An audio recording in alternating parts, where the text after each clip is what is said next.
Good evening, everybody. Welcome back to Exploring the Lord of the Rings. This is Corey Olsen, the Tolkien Professor, and this is session number 176 of our Exploring the Lord of the Rings. We are in session, I think, 52 this week of our discussion of the Council of Elrond. Very excited. And tonight, of course, we are going to get into the nitty-gritty of weighing the different options. We started this, or rather, Elrond cunningly segued into this by going to Tom Bombadil by way of squirrels, as we were discussing last time, so that we start examining the options there. Yeah, Tony, it's possible Bombadil's going to dominate the proceedings again. Can't rule that out, but not necessarily. That's not necessarily the plan. We're gonna we'll see how far we get, of course, as always. One of my big questions tonight as we look at these is I want to be trying to understand what is the rationale behind not only the suggestions, but the objections. They're, every suggestion that's going to get made is going to get shot down in this discussion. On what basis are they being shot down, and what can we learn from that? So those are going to be some pretty interesting things, I think, that we're going to be able to look at. So, yeah, Matt says the only time Bombadil doesn't dominate the conversation is when we're discussing Weathertop. Yeah, fair enough. But before I start, two quick announcements that I wanted to make. First, I want to remind you guys, as I've announced before, I wanted to remind you that Mythmoot registration is open, Mythmoot 8, which is happening between the 24th and the 27th of June. So you can sign up. We have both of our digital options available for sign up right now. Mootcast, which is where you can attend just the sessions live, like just the talks and paper presentations and things like that. And you also, very importantly, get access to the full digital archive recording, like of all of the sessions. So you can go back and rewatch something or check out something that you missed or something when you had to make a hard choice between which panel to attend. But Mootcast is a particularly good option for folks who know they're not going to be able to really spend the weekend, with us at the conference. You'll miss out on a lot of the sort of live synchronous interactions and stuff, but you'll be able to get the sessions and be able to see them afterwards. But if you are able to take the time over the weekend to really spend that, like a real full immersion conference with us, the Moot Hub option is a really important option, is a really, really great thing. Moot Hub was so good last year, and I'm really looking forward to that again.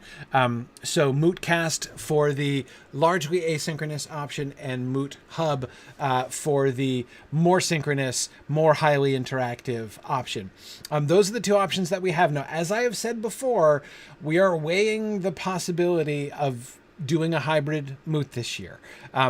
We haven't made a decision on that yet, and we're not going to make a decision still for until the end of the month. But the more people who sign up, the more kind of input we want to, the more people sign up, the more input we'll have on this subject. As for people who are planning to attend, would you be interested in attending in person if that were available or not? Or, what are your feelings about that? We definitely want to make sure that we can take into account the preferences of the folks who would be attending. So it's not the only factor, but it's definitely an important factor. And if lots of people wait, of course, we'll be doing registrations, for a while yet. If everybody waits, for a couple months, then our decision point is going to be passed, because we really do need to make a final call on this sooner rather than later. Again, we're looking at the end of the month on making the call as to whether or not we're going to be all digital or whether we're going to try a hybrid thing this year. So anyway, so that is what we're hoping for. So just a reminder, if you're definitely thinking about Mythmoot, go ahead and sign up. There's no reason to delay. If you're kind of waiting to see, this is one of the main thing I wanted to emphasize if you're kind of waiting to see what we decide about, is there going to be in person or is there not going to be in person, don't wait to sign up until we announce it, because it's going to be, you'll be able to actually influence that decision if you sign up beforehand. And then, if we do have an in-person thing, we'll add there'll be like an upgrade option. It'll be really simple. So you're not going to lose out. It's not going to cost more. It's going to be fine. So just, but again, the difference is you won't be part of the decision process there. So sooner, if you're definitely thinking about Mythmoot, sooner is definitely better, so that you can be a part of that discussion. And yes, the call for papers. Also, whether you're able to attend in person or not, it doesn't matter. Whether we have it hybrid or digital, the call for papers is for everybody. So definitely take a look at that. There's so many good discussions that have come out, so many good arguments you guys have made, so many wonderful posts on our discussion board. There's so much material from listener participation in this discussion that would be just wonderful fodder for further discussion at Mythmoot. So make a proposal. It doesn't have to be a scholarly paper. It can be a creative project. It can be just sort of leading a discussion or a debate on a particular topic. So Mad Violinist, the theme for this year is the world ahead. That is the theme, as in home is behind, the world ahead. So that's where that's our theme for Mythmoot 8, which I think is pretty cool. So that is the option. Yeah, exactly. JJ says, from personal experience, don't worry about whether it's academic enough. If you have a cool idea, suggest it and let the organizers decide. Absolutely. Exactly. Druid's Fire is referencing her present. She did a presentation on video game adaptations of Tolkien's work last year. That was a really fun presentation. So yeah, absolutely. Lots and lots of options. So I hope that folks will consider that. Again, the call for papers is on the Mythmoot page. All of this information can be found at signumuniversity.org/Mythmoot, and you can go, the registration links are there, the information on our presenters and on the call for papers, all that stuff is there. So please do look at that. The other thing I wanted to remind you of, again, not a new announcement, but I wanted to remind you of, is our Signum Academy Clubs program. So we are getting ready. We're forming our first sections now. It's been, we've had a few delays because of stuff. It's a long and boring story, but we've had a few delays, but we're done with our delays, and we are prepared. We're now forming our first sections, our first book club sections, our first creative writing workshop sections, our first translation club sections.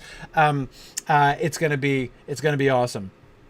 So I am really, really excited about our clubs program. For those of you who haven't heard me talk about this before, Signum Academy Clubs is a brand new program that we are launching now, and it is an extracurricular program for kids, in the American school system, from grades 3 through 12, outside of America, for like 8 to 18-year-olds, essentially.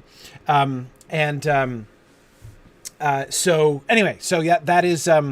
The clubs are opening now, and we're really excited about this program. We've gotten some really enthusiastic registrations, and have been excited to talk to people. We've got folks from around the world. We just had a student from Istanbul sign up last night, which is really cool. So we'll have a fairly broad international population in our clubs class. It's going to be really fun.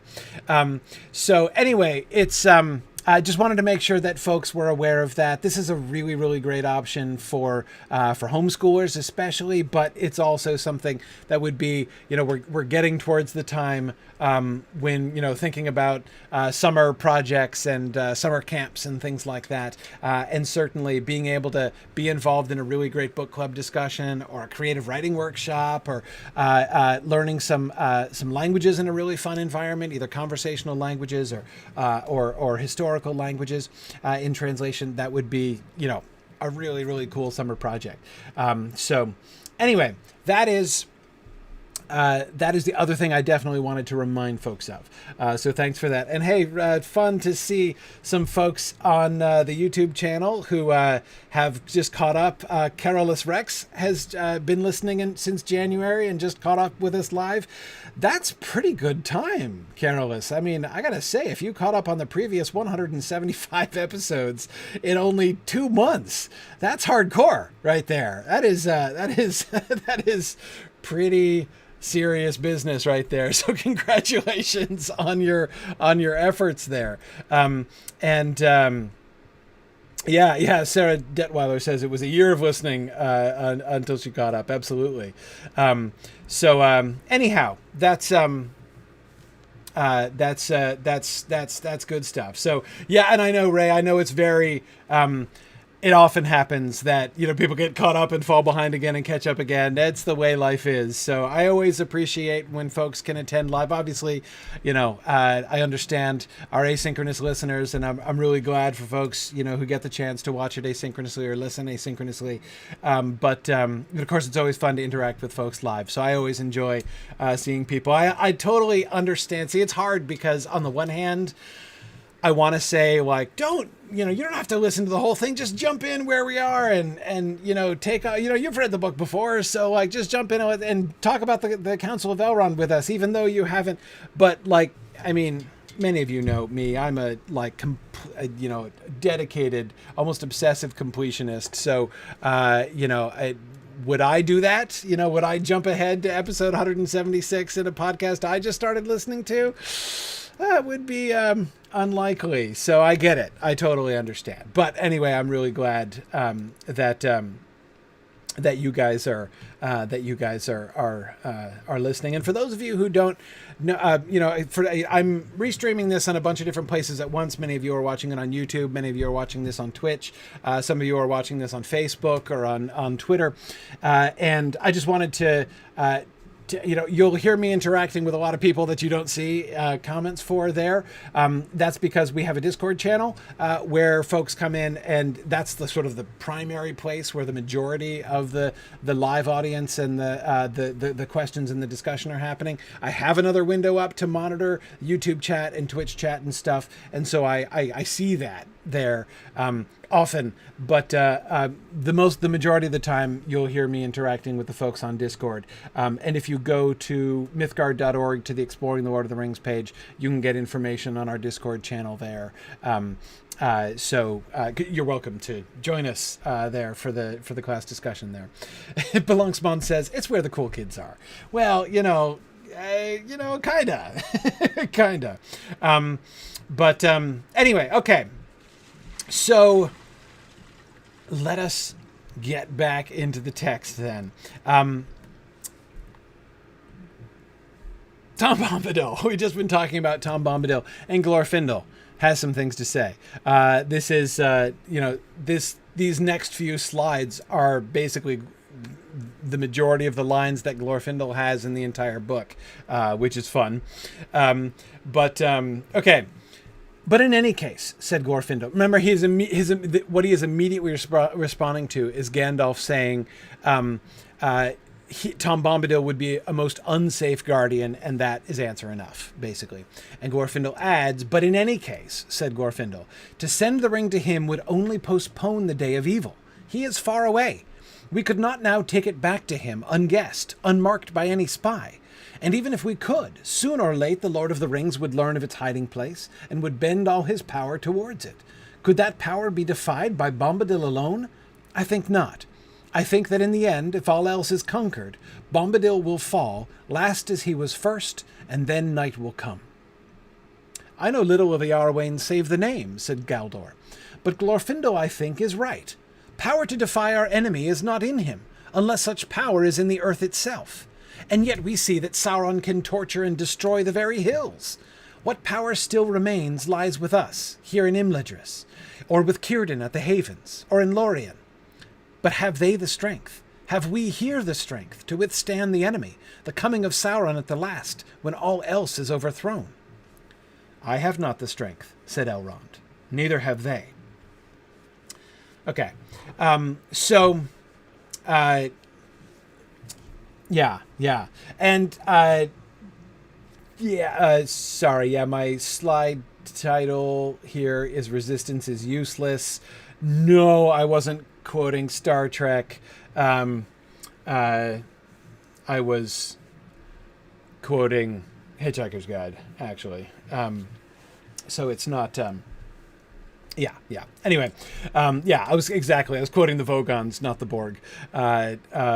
Similar, but but anyway, it's a good thing to shout. Resistance is useless, apparently. Anyway, so let's start with the first paragraph.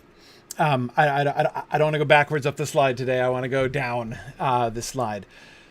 Glorfindel's point is well taken, right? I think Glorfindel makes an excellent point here at the beginning. So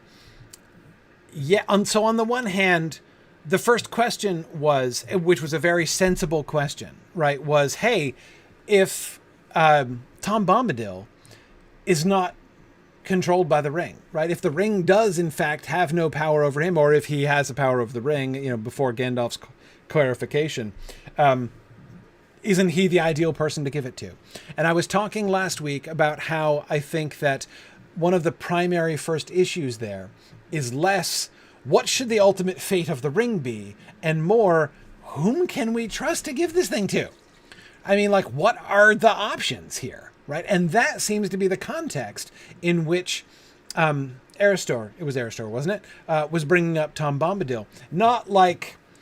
all of our problems will be solved if we just give the ring to Tom Bombadil, necessarily, right? But, hey, we've got to... step one, we've got to figure out who's going to walk out of this room holding the ring, right? Whom is this council going to win? Because whatever we do, somebody has to take it, right? Somebody's going to have to bear the ring or use the ring or whatever it is that we decide, right? So somebody has to either, if it's going to stay here in Rivendell, who's going to have custody of it? If we're going to take it somewhere else, somebody has to carry it there, and only one hand at a time can wield the wand. So who's it going to be? And so Tom Bombadil does present himself as a very attractive candidate for that position, as he seems to be wholly unaffected by it in ways which is clearly not true of Gandalf, and presumably is not true of Elrond or Galadriel or Círdan either. Now, we never get information directly about this with Círdan, nor really directly with Elrond, but it seems pretty safe to conclude that they would be less perfectly safe holding the ring than Tom Bombadil appears to be. So again, it's a very sensible suggestion. So what Glorfindel seems to be doing here is not so much objecting to Aristor's suggestion of sending it to Tom Bombadil, but kind of recalling the more important question. Like, yes, that is really an urgent question, right? An urgent question, who is going to take the ring? And of course, I'm going back to the discussion we were having about Elrond's meandering response to Gandalf's story, and how he meanders from Saruman betrayed us, that's really bad, this could happen to other people, everybody should be really careful about that. P.S. Aren't hobbits cool? Isn't that interesting? Check out those hobbit guys who have been holding the ring already for, decades. Yeah, that's kind of interesting. I mean, the logic of that paragraph in the context of the debate that is immediately going to follow it, right, does seem very, very conspicuous, as we can see Elrond kind of seeding the ground, right, for the direction that he's kind of moving in. Anyway, okay, so but again, what Glorfindel is doing is pushing it past that important question to say, even if we did, when he says, but in any case, right, he's saying, like, okay, like, maybe he is an unsafe guardian and it would just be a bad idea on the whole, right? But even if it weren't, right? Even if Tom Bombadil could be trusted not to chuck it away or to forget about it, to send the ring to him would only postpone the day of evil. The day of evil is coming, right? Sauron is eventually going to find out where the ring is hidden, and he's going to come after Tom Bombadil. This can only end in one way. If we give it to Tom Bombadil, the best case scenario, again, even assuming Gandalf is wrong about him chucking it away or whatever, the best case scenario is that in the end, this is going to come down to Sauron versus Tom Bombadil. Right, Sauron is going to come in force to attempt to wrest the ring from Tom Bombadil, and could that power be defied by Bombadil alone? And he doesn't think so, right? Notice he does give Bombadil a lot of credit. I mean, he does say that even if everything, he suggests that even if everything else in the world is conquered, Bombadil might fall last, right? But at the end of the day, it's not going to matter, right? It's not going to create the difference. Now, Go Eddie asks if Glorfindel knows Bombadil.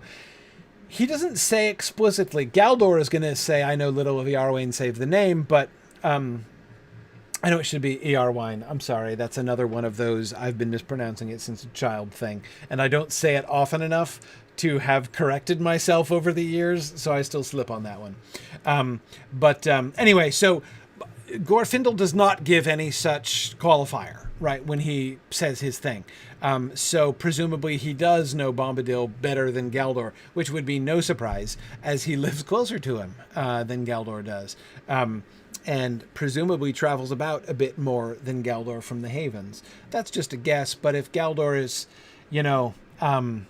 one of the chief counselors of Círdan the Shipwright is tolerably sedentary in the sense that he has not... I mean, when was the last time he left, the Havens? It's... Anyway, okay. Yeah, Sam, I do think that based on the way Elrond talks about Bombadil, he says, can we conclude that many of the elves around here know about them? Yes. Not everybody. I mean, I would be surprised if Legolas had heard of him. Maybe he has, but, I don't know how, sort of famous he was. I think that it's another reason why Elrond brings up Bombadil and his own ancient history and how things have changed since he was last on the westward roads, because Elrond, that is, seems to be acknowledging that Tom Bombadil is not going to be universally known to all of the elves. So one of the things I think he's doing is saying, yeah, I'd almost forgotten about this guy. You might have forgotten about him too. Let me throw some context at that. Frodo told his story, but maybe you don't remember that you remember that weird guy, who used to roam around a little bit more back in his wild, crazy bachelor days, right? Before he settled down and married a flower. Him. There may well have been some of the elves in the room who have been, since Elrond said that, being, oh yeah, that guy, he's a caution and no mistake. So it's, I think, very, very possible.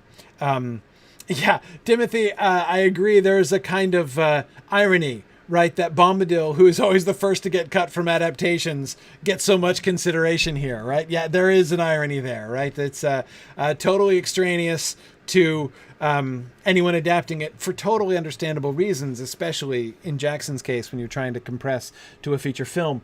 But anyway, yeah, there is an irony here that they're like, okay, before we talk about anything else, right, let's discuss Tom Bombadil. So yeah, there is some kind of fun irony there. And I agree, Bricktails, you'd know him by his boots, right? But you remember that guy with the with the yellow boots and the blue jacket? Oh yeah, right, yeah, him.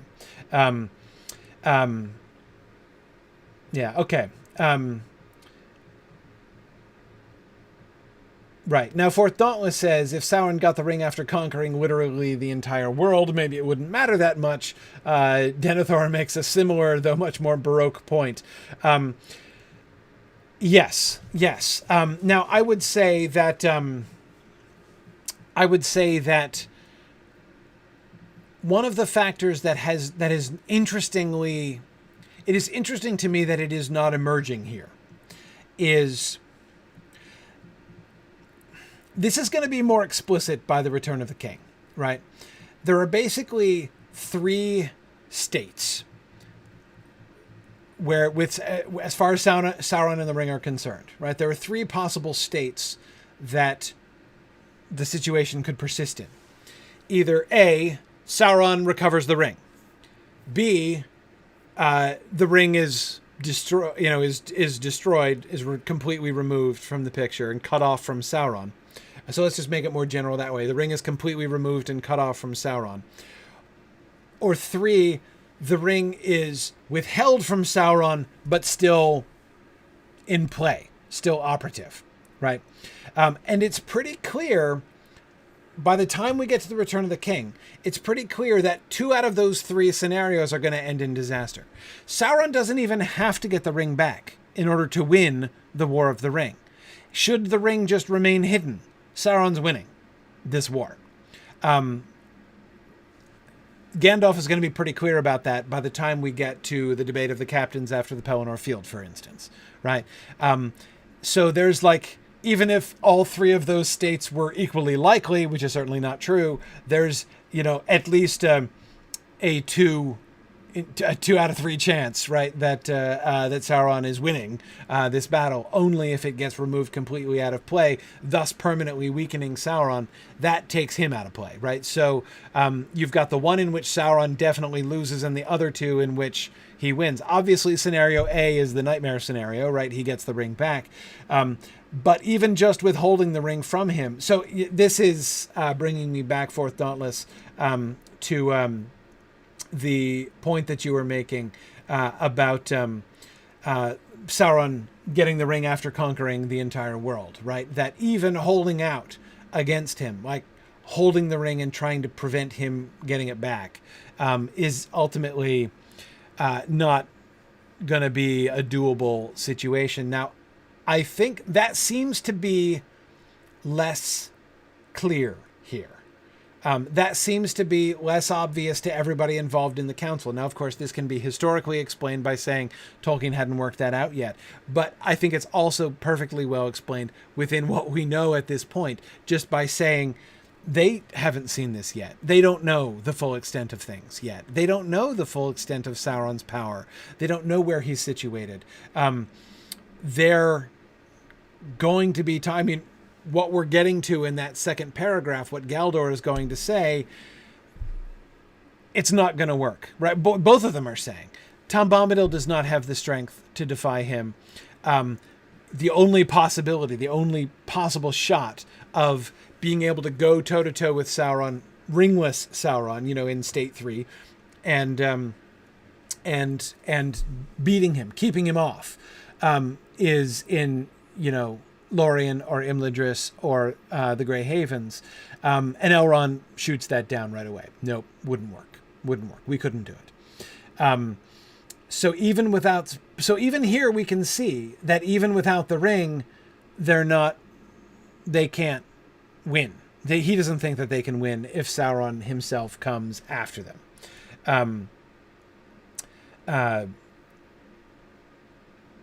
Yeah.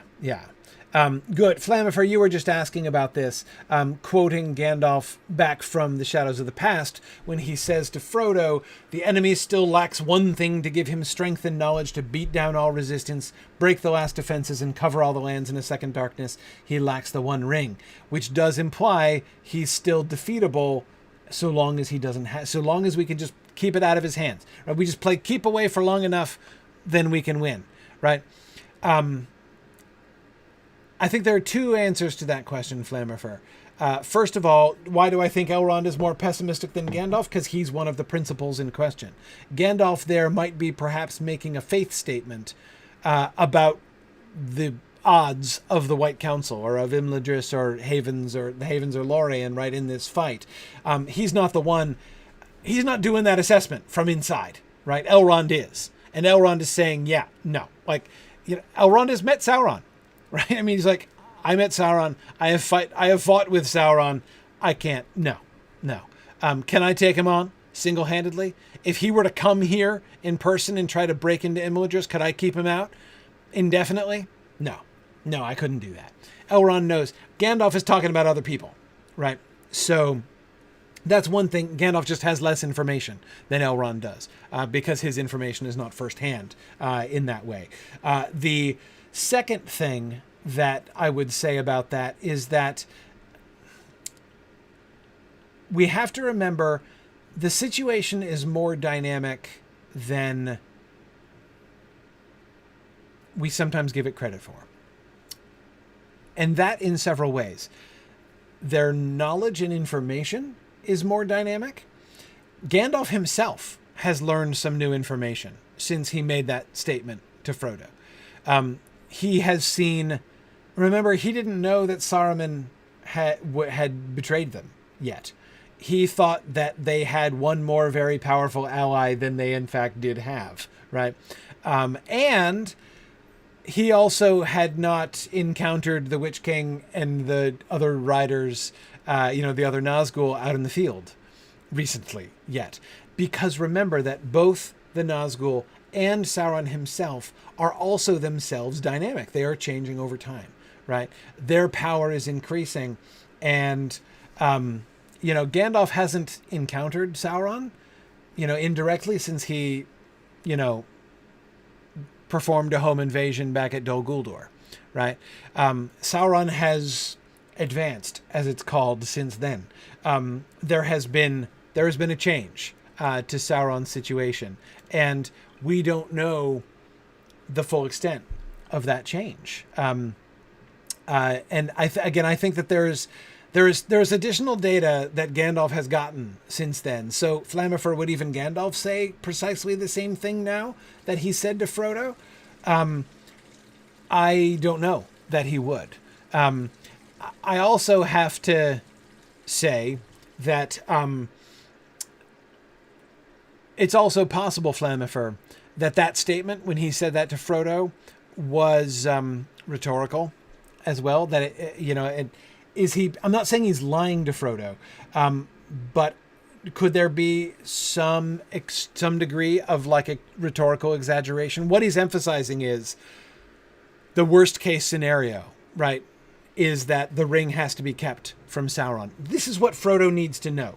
Frodo needs to know that the worst case scenario is Sauron gets the ring back, right? Because what matters right now is that Frodo has to understand how important it is to keep the ring secret and to keep it safe, right? And to be on guard against any spies of the enemy, lest Sauron discover. I mean, he needs to understand that this is a really, really big deal, right? So is Gandalf sort of emphasizing that state of the case because he's performing a completely thorough and objective assessment of Sauron's military strength in that moment in his conversation with Frodo, or because he is trying to convey a particular point to Frodo? I think the latter is very plausible there. But again, I also do think that he's getting more information as time goes on. And for Thoughtless, you're right to point out that Boromir has a pretty good idea of how powerful Sauron has become. Yeah, he does have some more recent information than, and that's one of the reasons why I think that his news of the power that was that they encountered on the battlefield is relevant. Right. I mean, Gandalf already knows that the Nazgul have crossed the river and come abroad. That's not news to him. But again, Boromir has sort of felt the impact, the growth of the power of Mordor more recently than most of the rest of them have. So yeah, absolutely. Okay. Okay. Yes, I agree, Bjarnasonar. Resistance is more possible while Sauron lacks the ring, but winning is impossible either way. Yes, I agree. Yeah. JD's pointing out everybody's forgetting that they do have Celeborn. You're right. And I'm sure that Sauron would be shaking in his boots if he also were remembering that. Yes. And you're absolutely right, Tony, that they have very little idea of his exact military strength, because that is still in the process of gathering even when we get to the invasion of Gondor. So, yeah, absolutely. Yes. Okay. Let's see. Good. All right. Excellent. Okay. So if all else falls, in the end, if all else is conquered, Bombadil will fall, last as he was first, and then night will come. Another thing to keep in mind is that, and Fourth Dauntless, I think this is coming back to addressing one of the points that you made earlier. On the one hand, I agree that the argument begins to feel very compelling, right? That if the enemy is going to just take over the entire world except for the Old Forest, and then, and then there's the final confrontation, the final song battle between Tom Bombadil and Sauron. And I completely agree with the general sentiment that a song battle between Tom Bombadil and Sauron would be awesome. I don't know exactly how it would go, but I absolutely think that would be completely spectacular.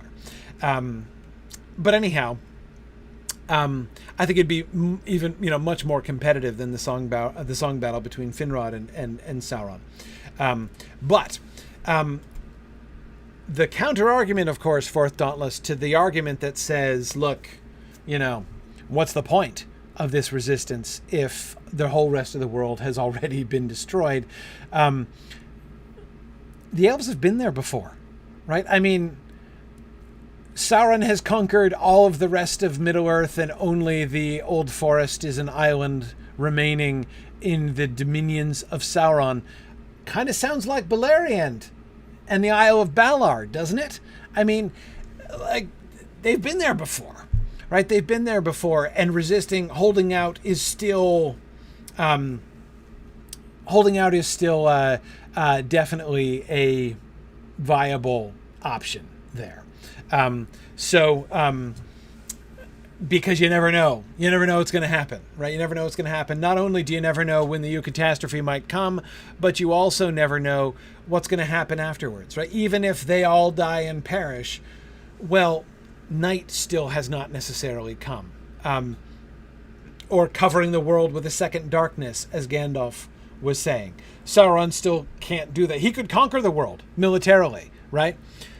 But, then he's got to hold it, right?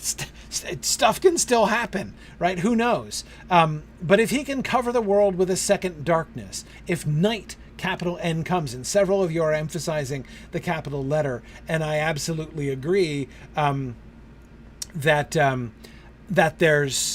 that's clearly important, right? Last as he was first is conferring those on him almost as titles, right? If Tom Bombadil was first, capital F, right? As Tom himself suggests. And if instead, by this sort of tragic reversal, he ends up also being last, it's not going to matter if after that night, capital N, comes. And by the way, when was the first darkness? At the beginning. Like Melkor's darkness is the first darkness, the darkness that is.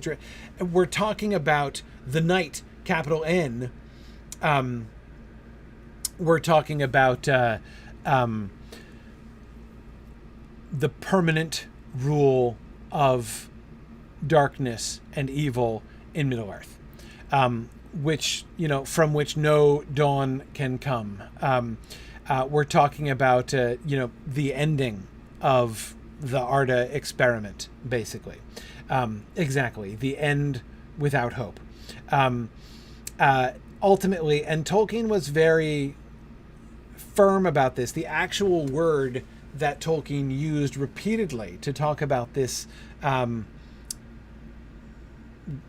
goal, impetus, this tendency in both Morgoth and Sauron was nihilism. That ultimately both of them degenerate into nihilism. They want to simply destroy the world. And remember how you can see this prefigured in the music of the Ainur and the Ainulindale, right? At the beginning, Melkor starts off by trying to play the music better, or rather better from his point of view, right? Featuring more solos by himself, right? A part that gives more glory to him. He wants to upgrade the music. He wants to make better music. In the end, he's just trying to drown it out with a clamorous unison. He's just trying to blast on his trumpet on a single note loud enough to drown out all the rest of the... In other words, from a musical standpoint, he ceases to be a composer and just is trying to stop the music, to undo the music, to reduce music to mere noise. And that is what we see, in fact, in their careers. And again, nihilism is the word that Tolkien used to talk about this, that, and not in The Lord of the Rings, of course. This is in Morgoth's Ring. We were just reading that in Mythgard Academy recently.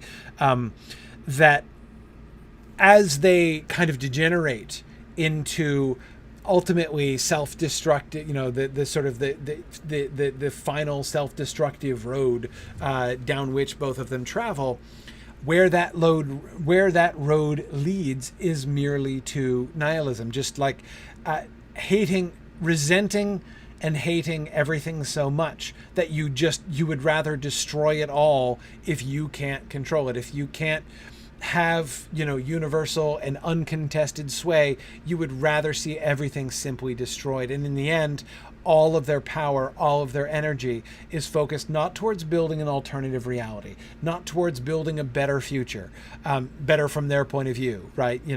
To remake the world. They're not trying to remake the world after their own image anymore. They're just trying to smash things.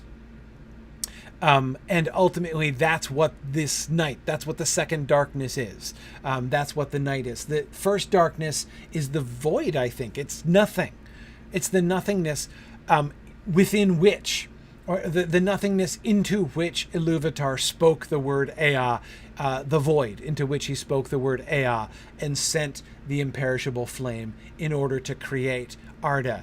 In the end, to return to the... And again, this is ironic, right? Melkor in the beginning, one of the things that led to his fall was his impatience with the emptiness of the void. He wanted to make stuff. He wanted to fill the void with things, right? And in the end, where he comes down to is just, he wants to create a second void, right? He wants to smash everything. And Lady Lakata says, oh, sure, we've had first darkness, but what about second darkness? That's exactly Sauron and Melkor's point. So yes, exactly. And yes, you are absolutely right, Nathan the Wronged. Ungoliant is a fantastic image of this. This is why I have always felt that Ungoliant, and that image of Ungoliant at last devouring herself, she is, in my mind, like the archetype of what evil looks like in Tolkien. Like she's like the Cliff Notes version, right, of that path that Morgoth and Sauron both end up going. Marhaus, I would say, by the way, no, welcome, Marhaus. I saw you mention, and I love your screen name, by the way. I say welcome. I'm glad you could join us live. The darkening of Valinor is, of course, a very important thing. But I would say, Marhaus, that is itself only an image. It is only a prefiguring, basically. It is definitely an important prefiguring, right? But that itself also just kind of illustrates, I know the darkening of Valinor is a really big deal, right? But cosmically speaking, it's a small scale version of what Morgoth is ultimately going to be trying to do. He can't rule the light. He can't control the light. He doesn't want to share the light. He would rather see it destroyed. And so he brings about its destruction. This beauty which he admires, which he desires, but in the end, he chooses not to have it because he can't control it, and he would rather have darkness and cover Valinor in darkness, thus getting back at his enemies, thus showing that he was the stronger one after all, right? All of those things, which ultimately, again, just lead to his own self-destruction.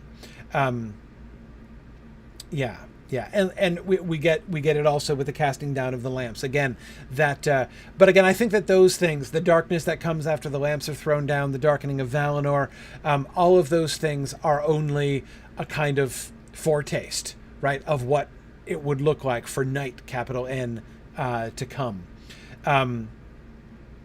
Yeah, anyway, okay. So, yeah. Now, Sam, I don't know the answer to that question. Sam says, to create a second darkness like the Void, Sauron would have to destroy all of Ea, right? Could he even do that? No. But the question is, what could he do with Melkor, who's still around? I mean, he's in outer darkness and stuff. But what would happen? I don't know. I mean, it's possible that even here, using the capital N night, Glorfindel is still only speaking metaphorically. That he's saying the status of Middle-earth post Sauron's regaining the ring and achieving dominion would be parallel to the capital N night that Morgoth was trying to bring to creation. Morgoth clearly has the juice. Morgoth could have done it. Morgoth could have obliterated the world. Could Sauron do that? No, I mean, whatever Sauron does, if Sauron has his little ring or not, is he going to take down Valinor?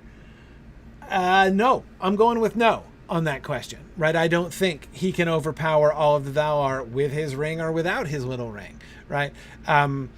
So no, I don't think that that Sauron is capable of doing that. So is Glorfindel speaking metaphorically? Like, as far as concerns Middle-earth, it would be like the night, capital N, has come? Or is he suggesting that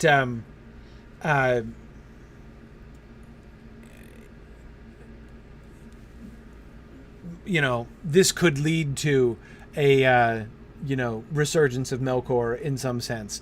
I don't know. I mean, the latter seems a little unlikely, but yeah. You are right, Flammifer, that Sauron was different from Morgoth, that he was more interested in rule and less interested in destruction. But what Tolkien emphasizes, and again, he talks about this in the Sauron material, the Sauron/orc material we get at the end of Morgoth's Ring, but what Tolkien is emphasizing there is not that Sauron differs entirely from Morgoth in this, but it's one of the reasons why, or to put it another way, it's what it means to say that he is less far down the road. He's going down that same road. That's the end point. Same end point as Morgoth, same end point as Ungoliant. In the end, he's going to end up devouring himself. He's already devouring himself. The Ring of Power shows he's well advanced down this path. He is already trying to smash things instead of to rule them. So yes, he differs, Flammifer, but not absolutely. Not absolutely in the sense of being totally different. He's just hasn't gone down the road that far yet and was kind of distancing himself from Morgoth. He could see that Morgoth was losing it, basically, at the end. But it doesn't stop him ultimately from going down the same road. Now, Matt, you are absolutely right that the Council of Elrond lacks information that we have, and this is such a crucial thing to keep in mind. It is so easy to assume that the elven wise in the story must know at least as much as we do, right? But that is absolutely untrue. Don't forget that we are given the benefit of the learning of the wise after the fact, right? The hindsight of the wise is what we have the benefit of. But anyway, Matt goes on to say, we know that this age will end with the small theme overcoming the discord of Melkor and the music of the Ainur. That story clearly shows the night cannot come and will always be banished, but even so, things can get really bad. Yes. Yes. And Captain Mo will get back to that question about the Valar and what they would or wouldn't do. Yes. It's that's a difficult question, and I think a complicated one, but we'll see. Yeah.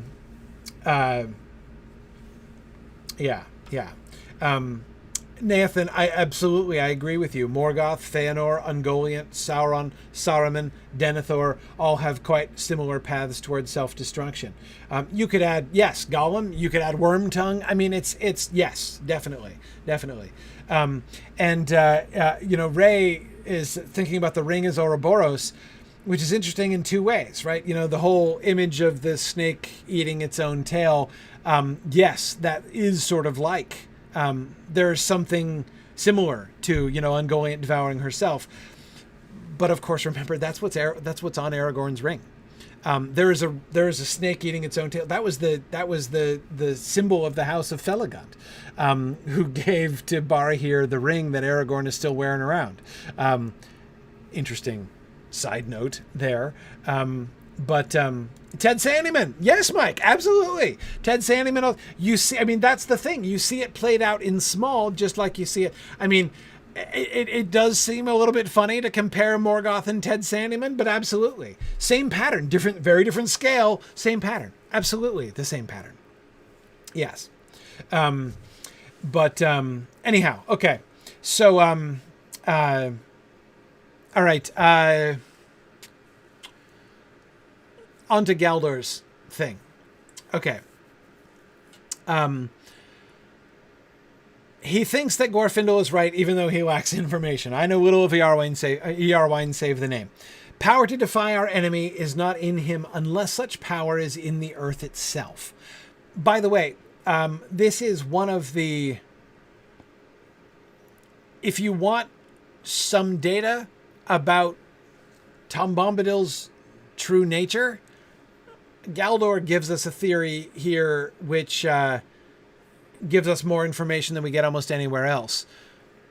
But footnote, we have to remember that we get that information from the guy who says, I know nothing about him, right? So, I'm kind of taking this with a grain of salt, right? However, he is paralleling I don't think he is identifying Tom Bombadil with the earth, right? He says, power to defy our enemy is not in him unless such power is in the earth itself. So that Tom Bombadil is connected in some sense with... Okay, when I am talking about Tolkien, I try hard to resist using the word nature with a capital N. Because Tolkien doesn't use that word. I can't think of a single example in which Tolkien uses the word nature with a capital N in the way that we are wont to toss around the word nature to talk about the natural world. I try to resist that, even though it's often tempting. I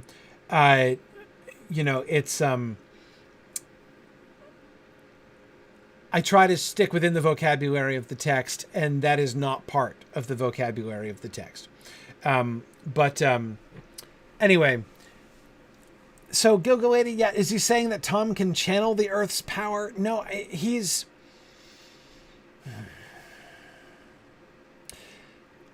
Let me turn around. Let me restate Galdor's sentence there. In what I think is logically the same thing, but in a different sequence. If there be power in the earth to resist the enemy, then there might also be power in Tom Bombadil to resist the enemy. It doesn't mean he channels the power of the earth. It doesn't mean that he wields the power of the entire earth, that he is the embodiment of the earth's power in some sense. It is saying there is a likeness in kind and in degree, it seems to me, between the power of Tom Bombadil and the power that is in the earth, right? Tom Bombadil is tied to, he's bound himself to the earth, but I don't think this has to do with his geographical boundaries necessarily. I think that it is Yeah, I do, so Ashnaz was just asking about that. Is it connected to the previous statement that Thomas set bounds for his own power?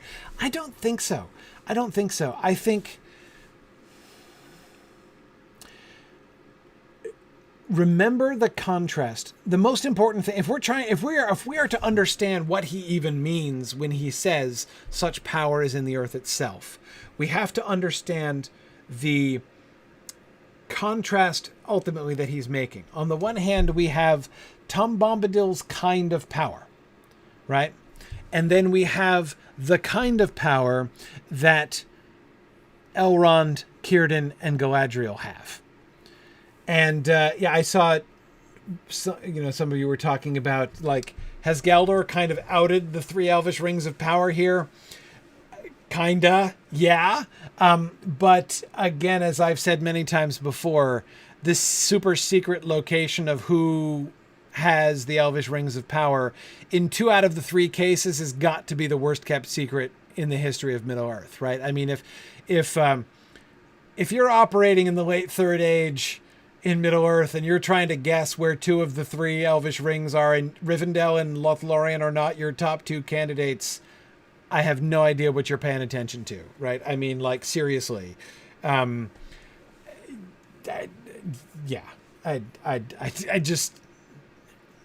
can't really think that they think they're fooling anybody about that. Anyway, okay. So,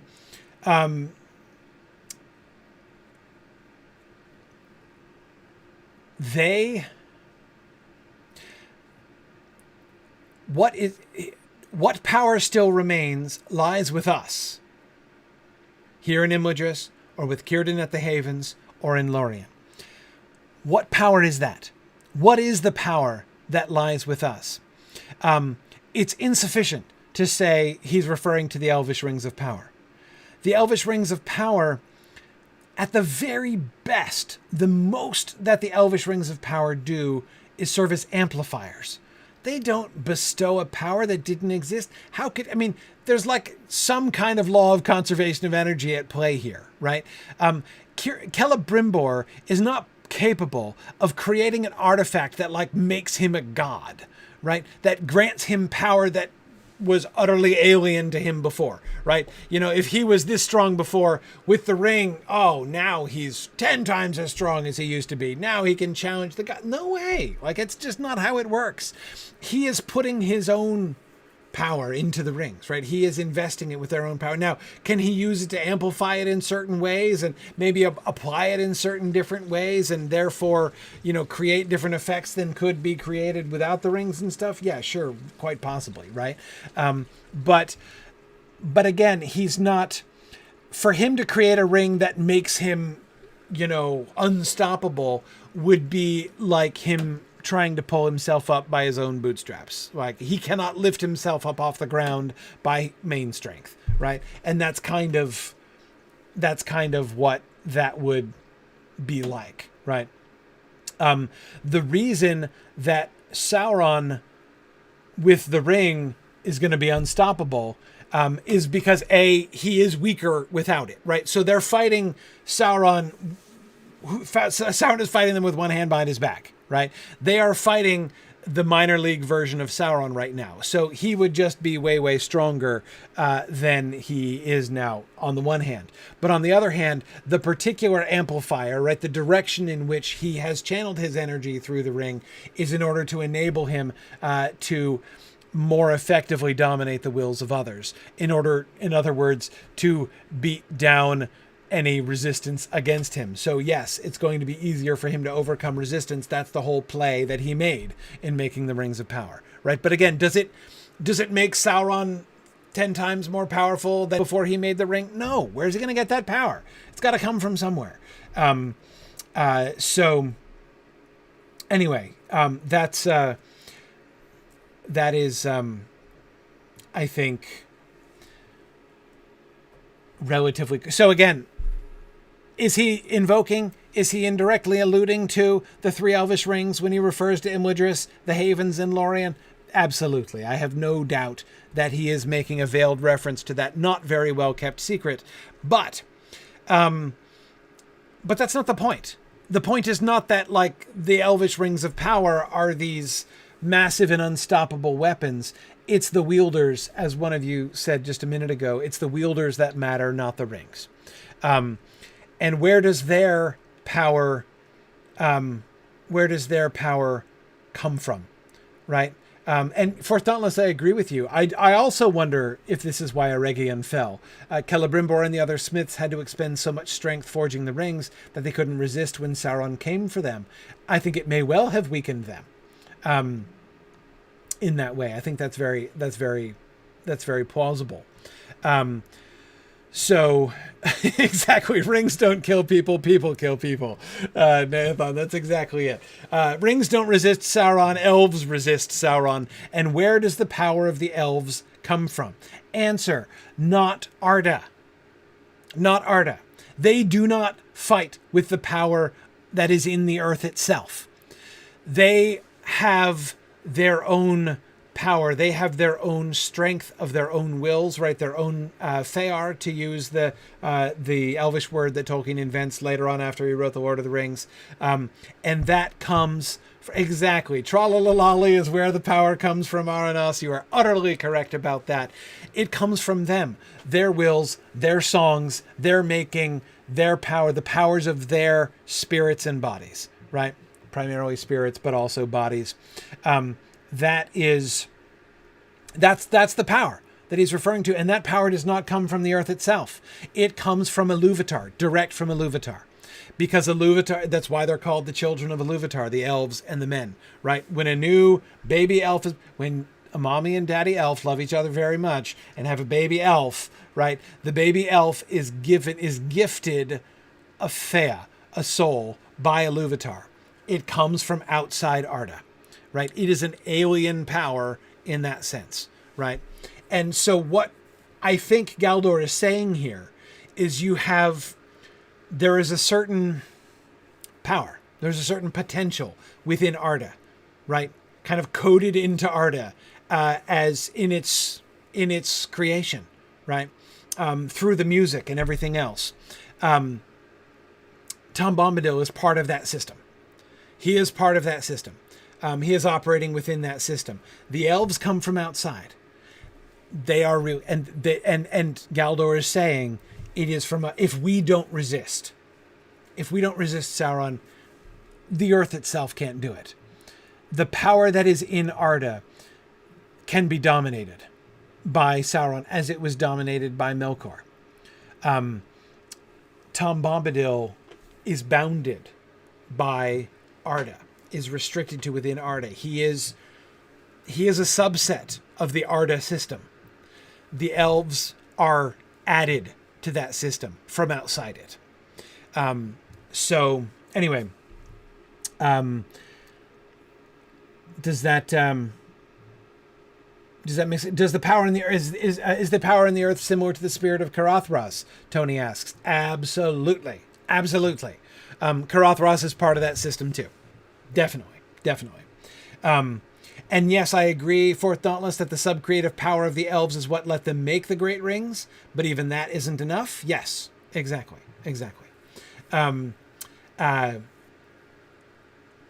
Yes. Flamifer asks if Tom is one of the Ainur, which he must be, then does he not come from outside Arda? Yeah, sure, but he's bound in Arda. Again, he's part of the system now. They are bound to Arda. Its life is theirs, as it says in the Ainulindale. So yeah. And again, that's the connection. That's the identity between Tom Bombadil and the earth itself, right? And it does come back around, Ashnaz, to what you were saying before. I think it does become relevant to the bounds that he sets on himself, because the idea that some of these spirits, some of these spiritual creatures that are at large in the world, a few of whom we meet, not very many, but a few of whom we meet, Tom Bombadil, Goldberry, Karathras, we meet some of them. They are bound to the system, but they're also local, right? Karathras is not going to bother anybody, in Dol Amroth, right?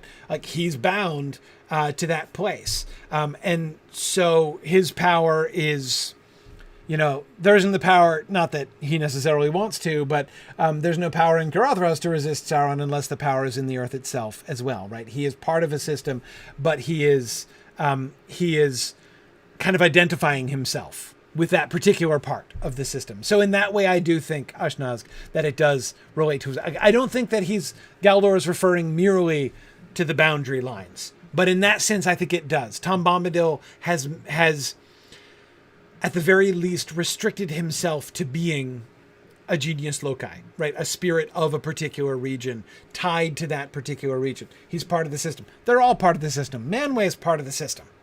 The system that is art. And I'm using system not in the bureaucratic sense or the political sense. I'm using it in the physics sense. When you talk about a particular contained system, right? Just meaning everything that is, like, when you talk about like a closed system, Arda is a closed, when the Valar enter it, it becomes a closed, well, almost a closed system. There's one mechanism through which new elements are fed into the otherwise closed system, right? And that is Ilúvatar, who makes deposits into the closed system in the spirits of all of the children of Ilúvatar who are born, but he also makes withdrawals from the closed system in the spirits of men when the mortal men die. So anyway, okay. We're venturing a little far afield into Middle-earth metaphysics, but so did Tolkien right after writing The Lord of the Rings, so I feel justified in doing it. Okay.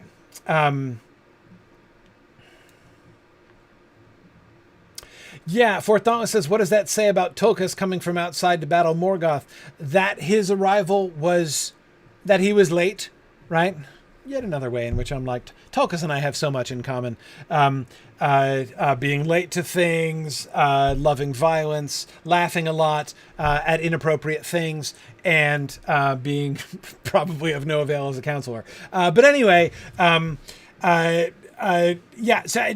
Tulkas is not an exception to the rule in the sense that, he's not bound to the system or something. He seems to be bound. He just does it on a different schedule from the rest of them. So I don't even know.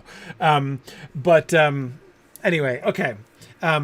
Right, good. And GDC, I agree. And a couple people were mentioning this before. If his very nature didn't tie him to the earth, his marriage vows did. Right. So if he was not originally the genius loci of that particular spot, he has become so by marriage. Right. By marrying the local river daughter. Exactly.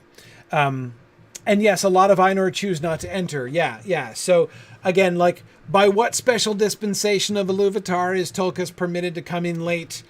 I don't know. We're not privy to that side conversation. Does Tulkas waffle at the beginning? Is he having a nap? And comes late to the party? I have no idea. If so, my identification with Tulkas would grow even further. But yeah.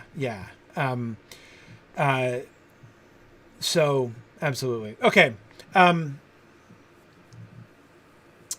Yeah. Sarah was asking, we might as well continue the metaphysics discussion. If the system is closed, then where does free will fit in? Yeah. So when I talk about a closed system, I don't mean that doesn't mean a predetermined. That's not an argument for determinism to say that everything is bound to happen in one way. They can, just as, again, from a physics standpoint, something can be a closed system, but that doesn't mean that things within that system can't operate on each other, right? And change local circumstances. There can be real actions and real choices and real consequences within the system, right? That's that. Yeah, exactly. Closed systems still have entropy. Sure, absolutely. Anyway. So that's So yeah, I don't think that creates, a sort of a problem there at all. Sorry, this is the face I'm making as I'm trying to backtrack up my own tortuous conversational trail in order to figure out how on earth I got here from where we were and how to get back. Oh, yes. Such power in the earth itself, and by contrast, what power still remains lies with us here in Imladris. But I'm glad we talked about this, because I think this is... I already see... I'm already beginning to see, thanks to our discussion here, an answer to a question that I didn't know before, which I think is going to come up on the next slide. So we'll come back to that. As I said, I'm going to be really glad that we talked about this. But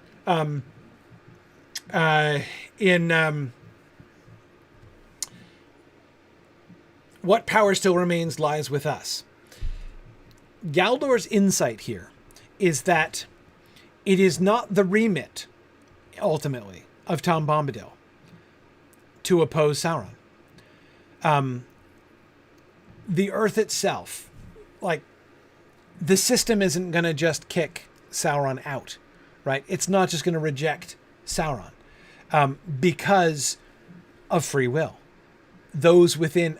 They are part of the Ainur that have descended in, the Maiar and the Valar are now part of that system, but they too can operate freely within it. And if Sauron is going to torture and destroy the very hills,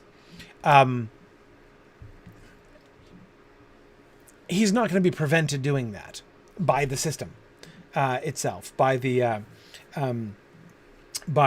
whole, by the world itself. So some of you were saying, when is Sauron tortured and destroyed the very hills? Ask the Entwives. Think about that.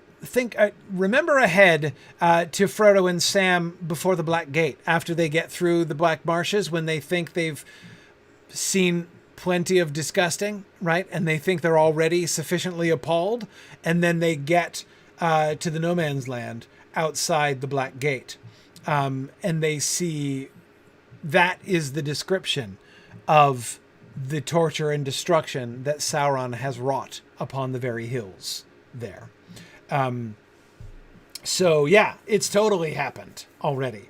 But I would also ask us to remember back much more generally,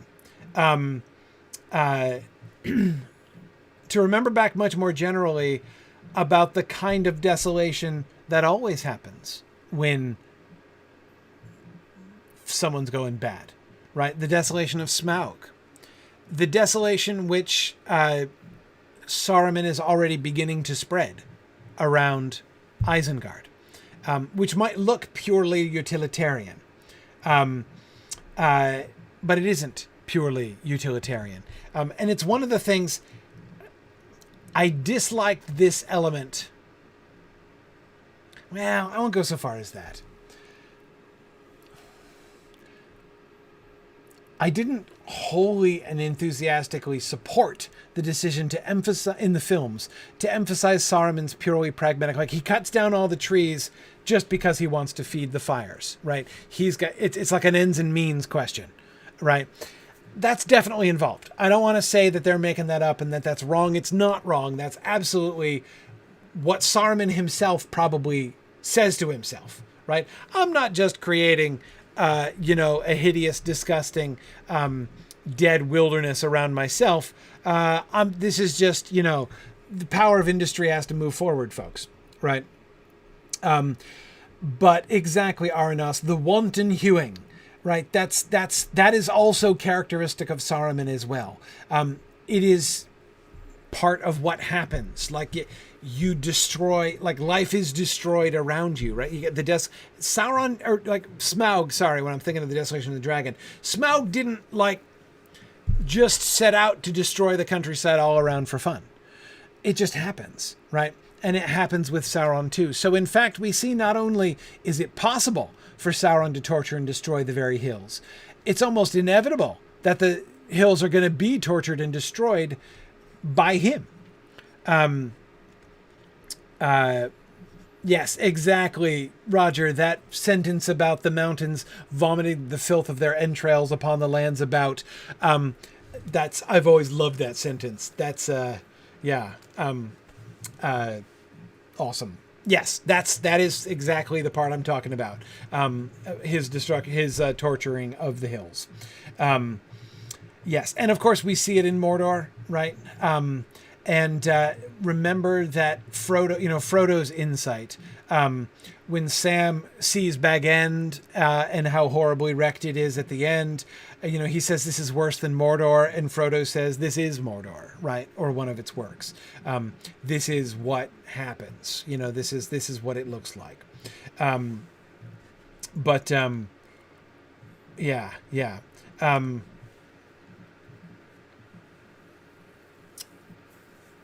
Yeah, exactly. Anyway, so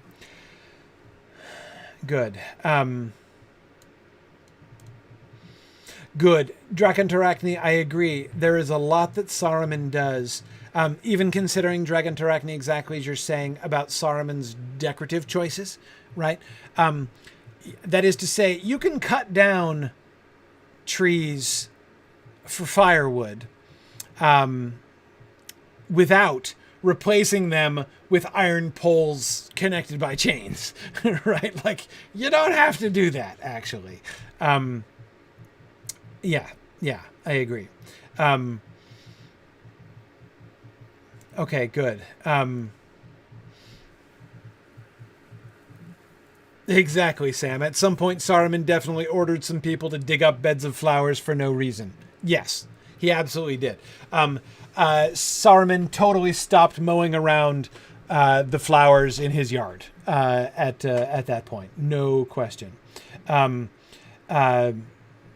Okay. So, all right. Enough about the power in the earth. Though we'll come back to it, as I say. Have they the strength in Imladris with Círdan or in Lórien? Have we here the strength to withstand the enemy, the coming of Sauron at the last, when all else is overthrown? I like his addition there. Have we here the strength? It's like it occurs to him, right? He's like, okay, obviously the best chance, for no particular reason, the greatest power among the elves still in Middle-earth is concentrated at the havens in Imladris and Lothlórien, having nothing to do with jewelry at all. But there it is. And then it's almost like he has a second thought, as like he's looking around the table and being like, actually, we've got kind of an all-star team right here. I mean, it's true Círdan and Galadriel aren't here. Oh, and neither is Celeborn, but nobody notices. But I mean, hey, look, right? I mean, we've not only got Elrond here, and Aristor, who's always here, and Glorfindel, but like I'm here now too, and and Gandalf's here, and yeah, I mean, this is we've got, and Glóin, in case that helps, and Bilbo. Anyway, the point is, we have some, and Aragorn's here, and Boromir's here. I mean, hey, have we the strength? Have we here the strength? Maybe this is, and I think the hint here is that Galdor is asking. Remember, Elrond, back at the beginning when you said that you hadn't called us? That we were called here for some purpose? Maybe that's it, right? Maybe the purpose we were called together for is to withstand the enemy, right? Like, we've been brought together because if we band together, then between us, and don't forget Sam Athelas, you're totally right. Maybe this is it. Maybe this is the all-star team that Ilúvatar is bringing together by Providence in order to resist Sauron. Is that plausible, Elrond? Does that work? Have we here the strength to withstand the enemy, the coming of Sauron at the last, when all else is overthrown? Now, the way he phrases that suggests that he's not actually expecting the answer yes, right? I don't think that he's really saying like, hey, we could do it. Come on, team, let's band together. I don't think so. I think that he is, but he is, I think, putting it as a kind of extreme case, right? Let me point out that we do have a kind of all-star team here, right? Do we, even us here around this table all together, have the ability let me throw that out there as a test case. Would it be possible? I have not the strength, said Elrond. Neither have they. Now, Tony, you are right. That GDC is waiting for Nick Fury to show up and tell them about the Fellowship Initiative. Yeah, absolutely. The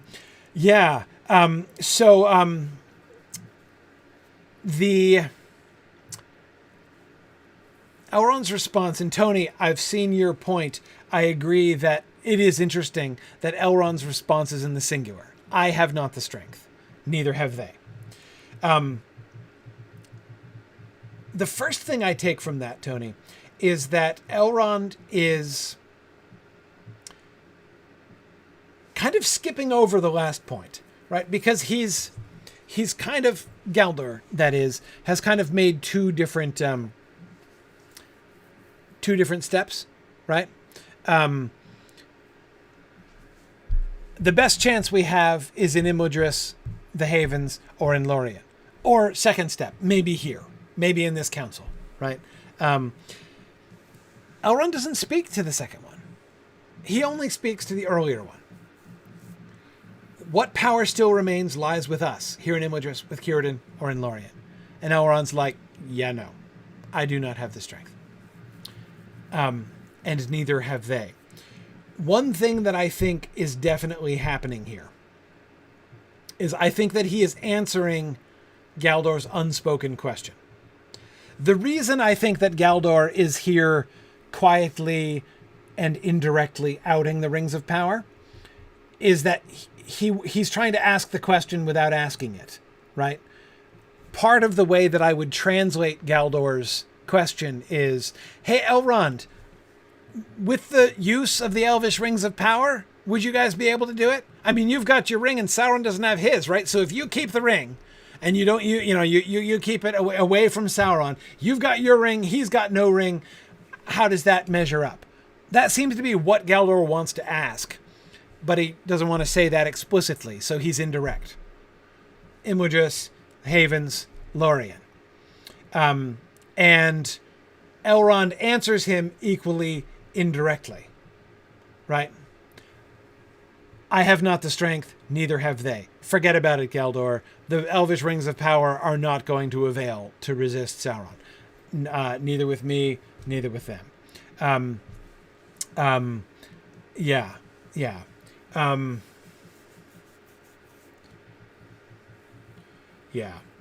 Okay. Could you with a ring? Could you while you sing? Asks JJ. Yes. No. His answer is no. No, he would not, could not with his ring. He would not, could not if he sings.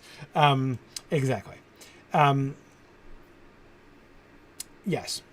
And I agree, Tony, it does reveal that absolutely no one other than Elrond and Galadriel know that Gandalf has one of the Elven rings. You're correct. Círdan does, or at least Galdor doesn't know. I mean, Círdan knows, right? Because Círdan gave it to him. But Galdor still thinks that Círdan has it, right? Yeah, definitely.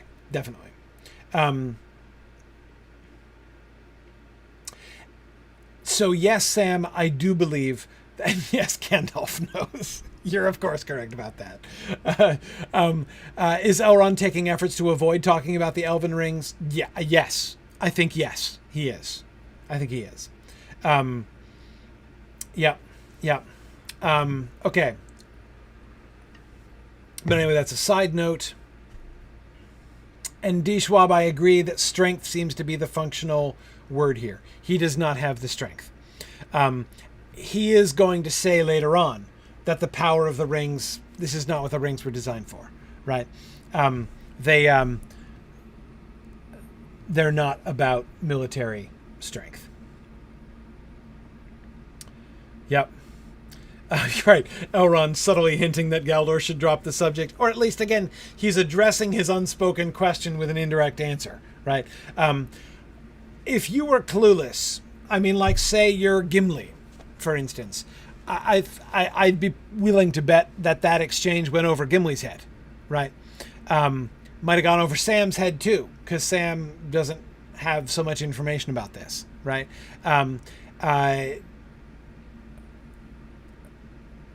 It probably went over Frodo's head, I'm thinking, right? Legolas? Oh yeah. I bet you it went over Legolas's head. Maybe. It depends. Yeah, I don't know exactly how in the loop they are over there in Mirkwood, but anyway, I do think that he is he's answering Galdor's question. I don't think he's chiding him. I don't think he's rebuking him. He's answering his question, but without making things explicit that need not be explicit. Yeah, it went over Boromir's head for sure, Flammifer. No question. Yeah. Okay. So,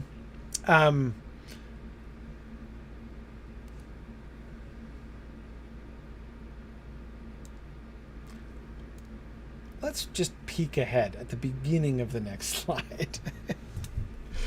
Then if the ring cannot be kept from him forever by strength, said Glorfindel, two things only remain for us to attempt: to send it over the sea or to destroy it. Okay.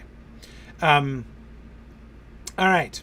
I'm going to do this slide modularly, right? Because we're certainly not going to have time to talk about this whole slide.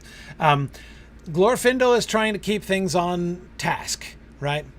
If the ring cannot be kept from him forever by strength, two things only remain for us to attempt: to send it over the sea or to destroy it. Logically speaking, there are only two possibilities, right? We can't keep it from him forever by strength. We could send it away, because the Valar could presumably keep it from him by strength. He's not going to Valinor and taking it back. Or destroy it. That's it. Right. And Flammifer says Boromir thinks, I can think of a third thing, right? Yeah, we could wield it. Absolutely. Yes. And I agree, Lady Lakata. Every meeting chair needs a Glorfindel to keep the discussion on task the way that Glorfindel is doing here. Definitely. Yes.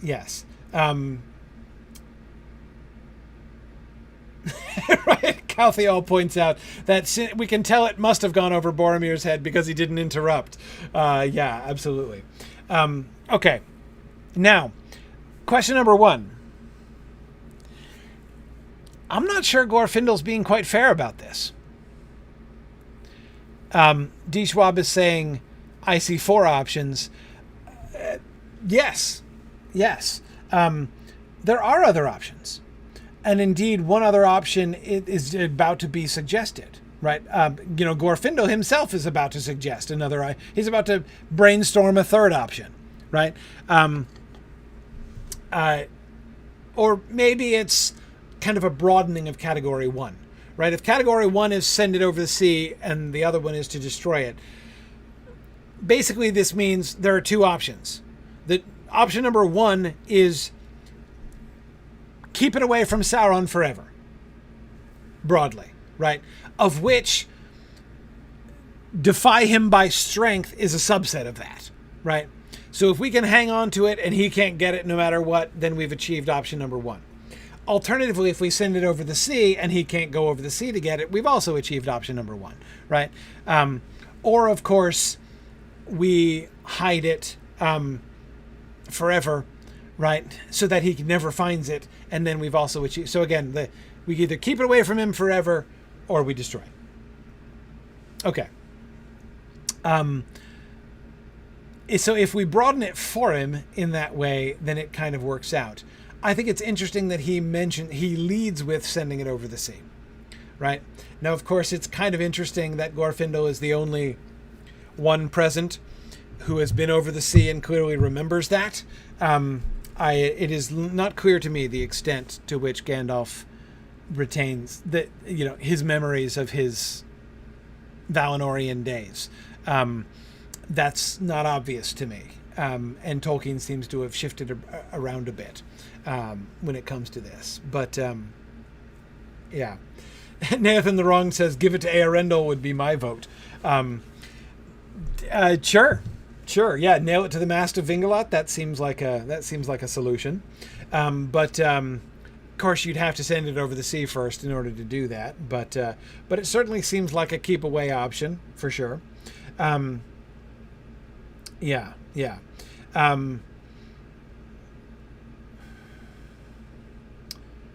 Vinglad is a long way up there. A long way. He does come down for visits, but not to Middle-earth. Okay, so what if Eärendil goes bad? What a disturbing prospect, Sam. Could even Eärendil be trusted to be a ring bearer forever?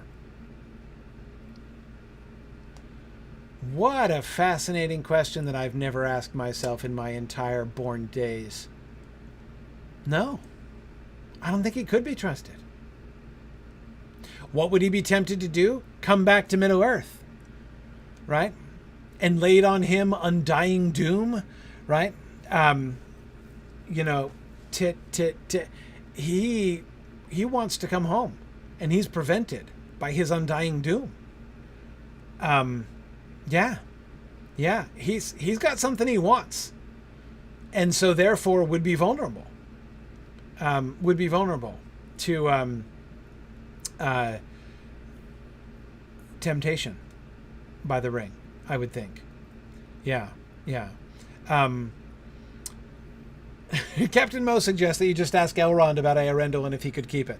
Yeah, I think bringing up the theoretical question of whether his, very long estranged father, estranged by distance, separated by distance, would take the ring or not would be a very sensitive question, certainly, to ask Elrond. Absolutely. No, so Tim, we were talking about this last week. I don't know if you're here last week. I don't think Tom Bombadil would be corrupted by it. It has no hold on his mind, which is a good thing, but also, in its way, a bad thing. Right, Ray says, just have Bilbo bring it up. Yeah, exactly. But yeah. So no, see, the Silmarill's not the same. The Silmarill's not going to tempt you to evil. It doesn't. It's not malicious at all. I think the Silmarils get a terrible, undeserved bad rap. The Silmarils are holy. The Silmarils are good. They are the objects of desire. It's the desiring people who are the problem. It's not the Silmarils' fault. I mean, don't hate me because I'm beautiful is like the entire motto of the Silmarils. Like, it's not their fault. But the ring is a totally different can of worms, right? The Silmaril, when you have it, isn't going to act on you to corrupt you. Like, it's not going to make you worse by you being in its presence. Yep.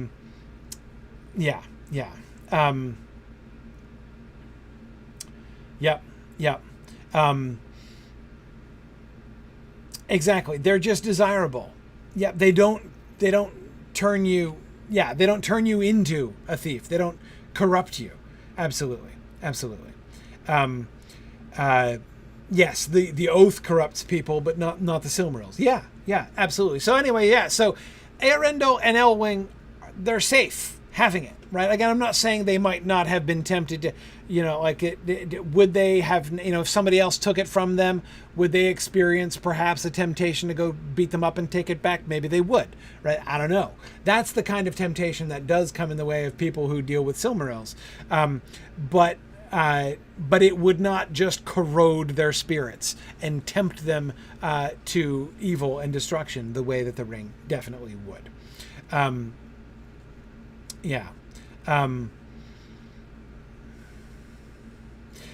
Fourth Dauntless says, one could argue that Feanor's poor state of mind was incorporated into his gems, and that's why everyone goes all dragonish over them. That the spirit of greed and selfishness that Feanor definitely had issues with. Yeah, I mean, I can see that, Fourth Dauntless, but I don't think so. I still don't buy it. And I don't buy it like exactly, Michael, that's just what I was going to say. After Varda hallowed them, I think that would be moot. I do too. Yeah, but anyway. Yeah, good. That's important. Increasingly irrelevant to our current discussion, but you're right. The Nauglamir was dragon treasure, and was A, dwarf make, and B, dragon treasure. And so after the Silmaril is set in the Nauglamir, there's some other factors, multiple different factors at work there. Yes. But anyway, we're not going that far afield. Let's get back to Glorfindel. Okay. Send it over the sea or to destroy it.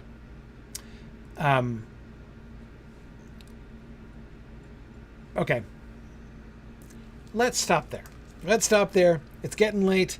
It's 11:30. I should stop. Next time we will consider the evaluation of these. Elrond is immediately going to come in and say, yeah, we can't send it over the sea.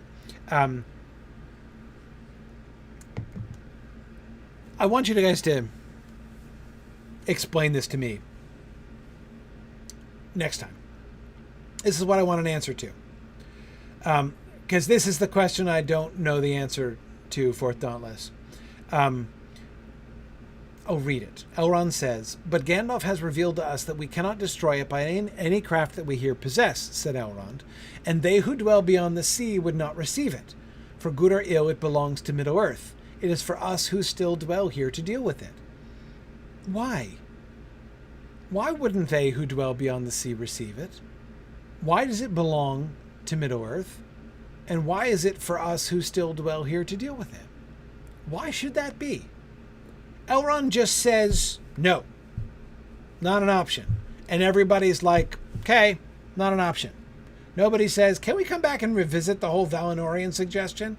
Right? Can we smuggle it into Valinor? Like nobody asks that. We're not going to talk about this right now. We're finished. But that's the question I want to begin with next time. Why? Why won't the Valar help?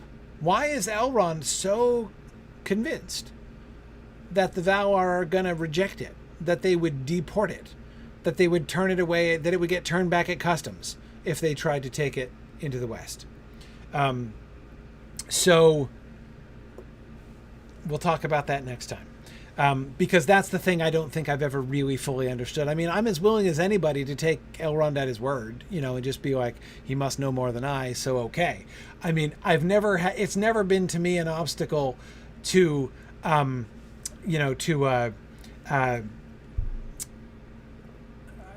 suspension of disbelief or anything like that. I can buy it. I just don't know that I understand it. So I want to talk about it. Okay. All right. Thanks, everybody. We're going to do field trip now. Thanks, everybody, for joining in the book discussion. And everyone is welcome to join us for our Lotro field trip this evening, as we are going to resume our discussion of the Greater Gladdenfields area, which is totally not called that. Oh, man, I got all kinds of issues here. Let me... here we go. All right.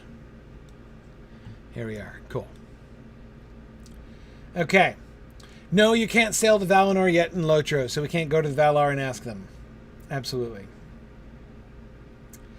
Okay.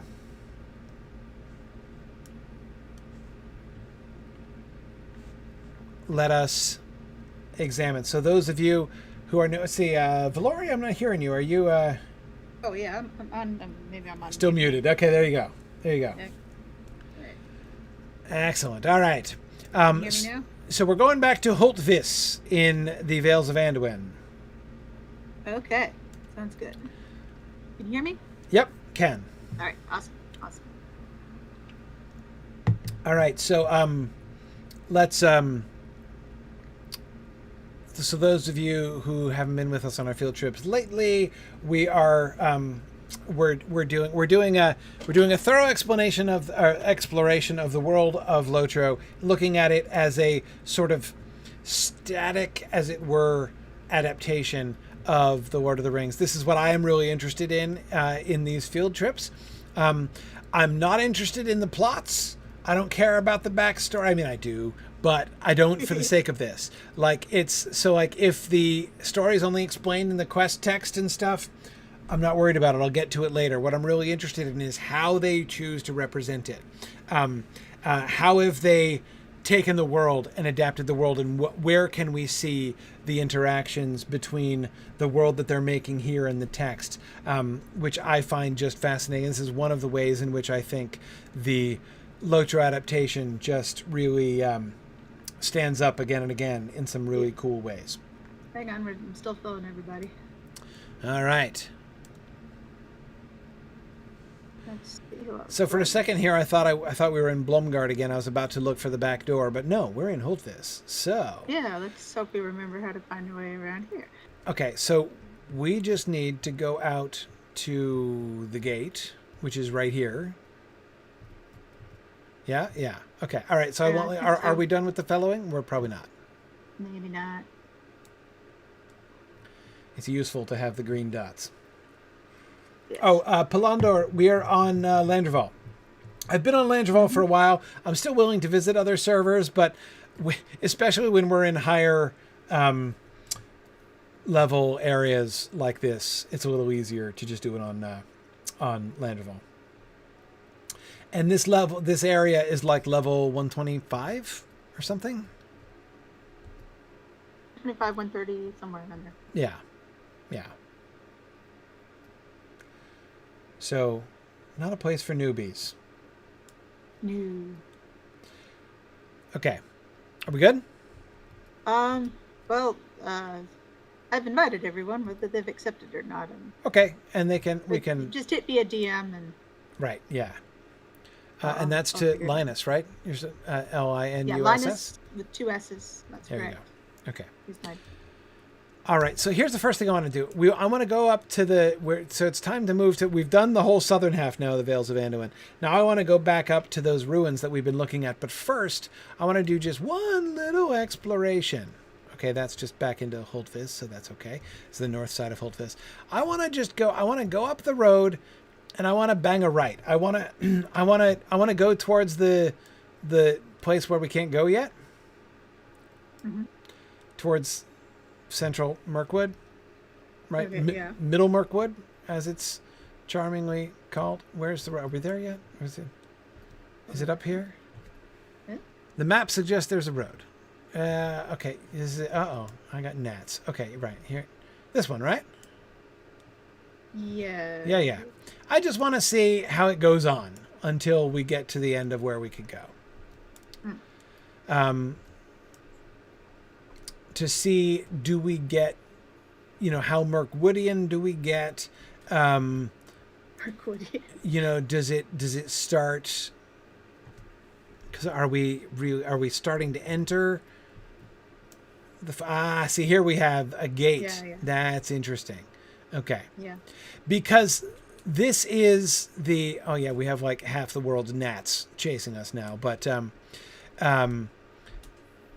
okay. So like June in Virginia. We can it's like June in Virginia. Okay. This is the gate that I was hoping to see something like this. This is basically the gate that they were making for, right? This is the first when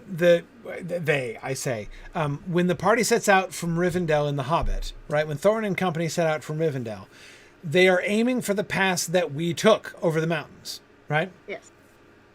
They're aiming for that pass.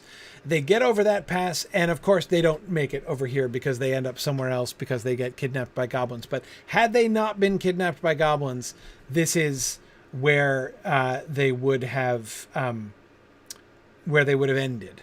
Right, where they would have entered, rather, into Mirkwood. So I'm fascinated that they put something here because it was a route, right?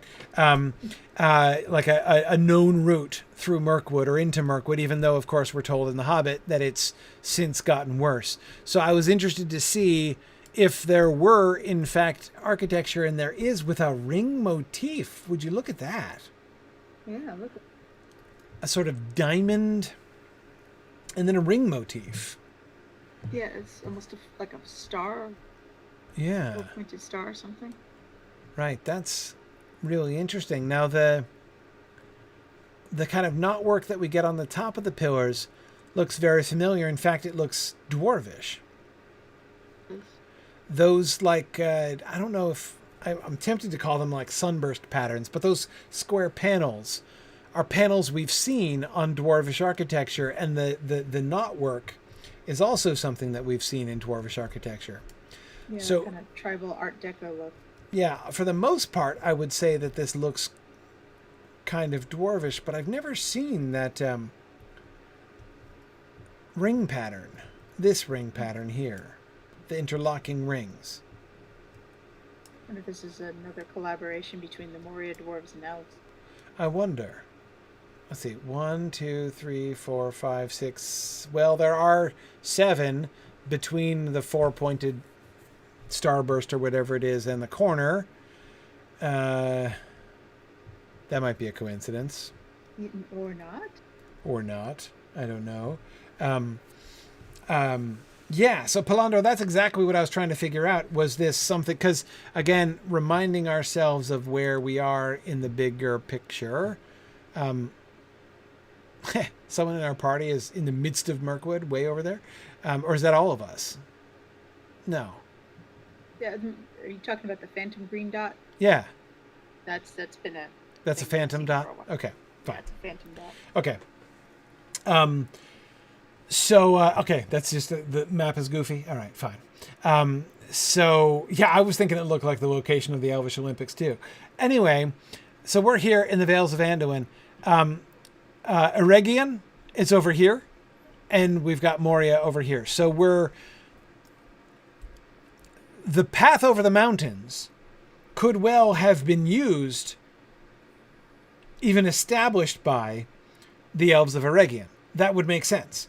We know that they were friends of the dwarves of Khazad-dûm, but I gotta think that at least some of the Noldor of Eregion are gonna be like, hey, maybe I don't want to take the underground route, right? Maybe this time I want to go over the top of the mountains. I want to go through the mountain pass because that's lovely, right? I mean, you gotta think that at least sometimes they're gonna opt in that direction, right? So one way to get, for instance, from Eregion to Lothlorien, for instance, back in the day, would be to go through Moria, of course. But it's not the only route. And this one, this path that leads over and now down by the Garden Fields, would certainly be another. Remember, we were looking at how this is very likely the pass that Isildur was making for when he was marching back across, right? Yeah. So, keep in mind, this is an important trade route to Erebor. Right. Right, for the dwarves and stuff. Yeah, sure. So the gate into Mirkwood here, which is what we're looking at, which, as you say, is going to be a route towards Erebor and points. Though Erebor is not going to be relevant to Eregion because Erebor post-dates Eregion. Mm-hmm. I think I'm forgetting my dates, but no, I'm not forgetting my dates because obviously the fall of it postdates the fall of Moria. So, yeah.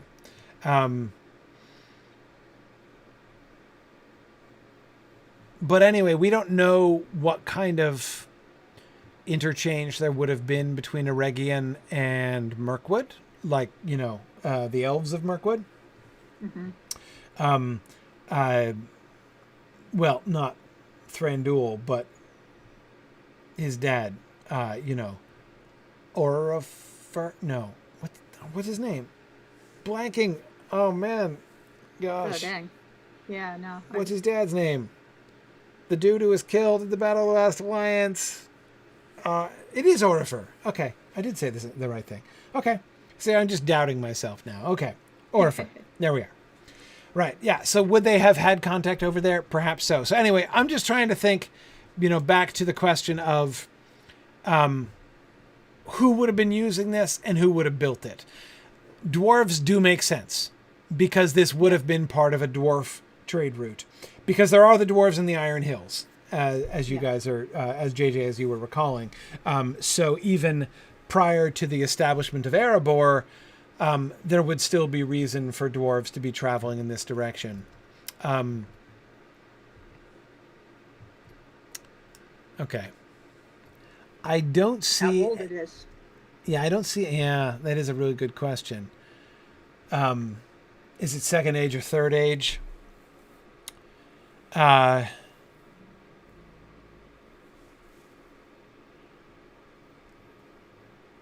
Yeah.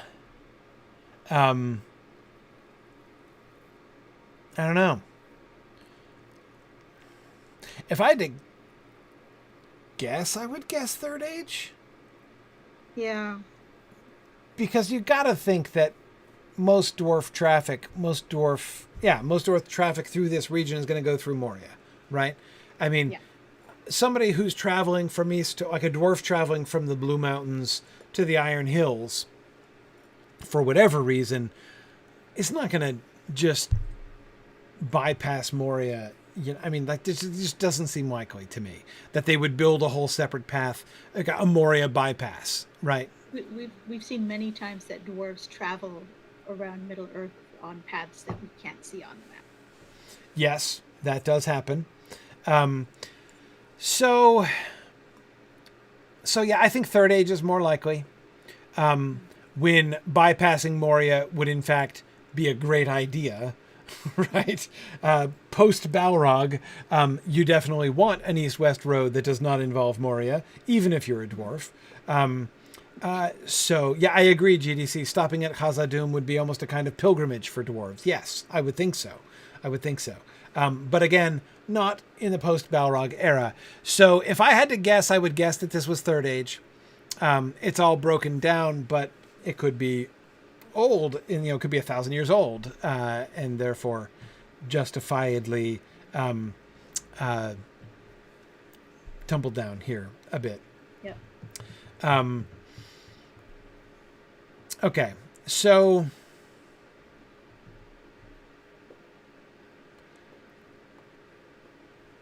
all right.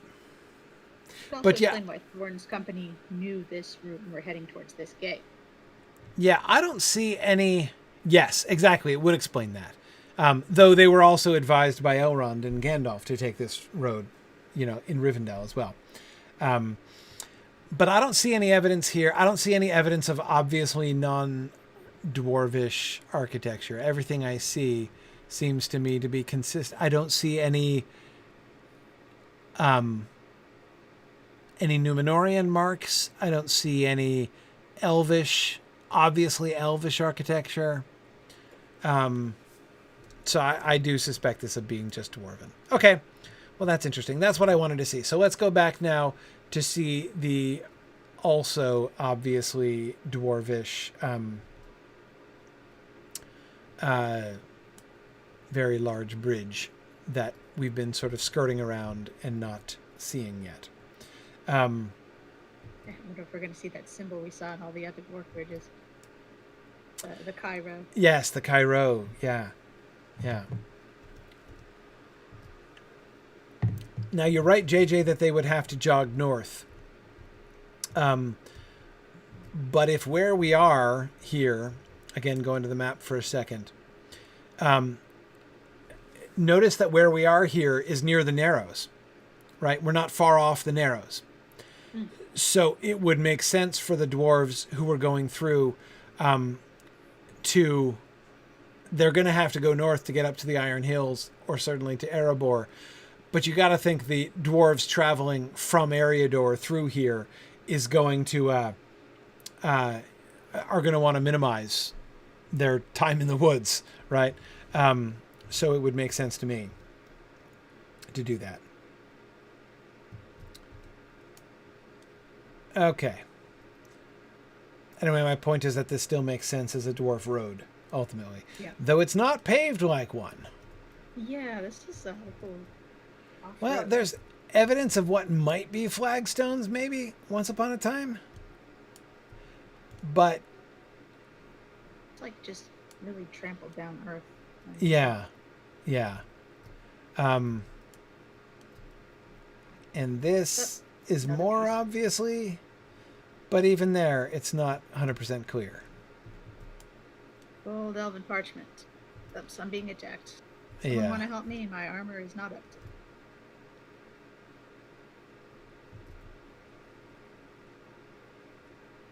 Oh man. Poor Greenstand keeps getting knocked off his horse. Okay. Oh, I lost the text where it's all the way up in my.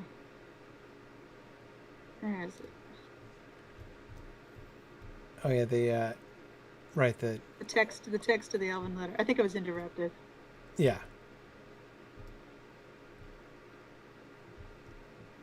See what it said.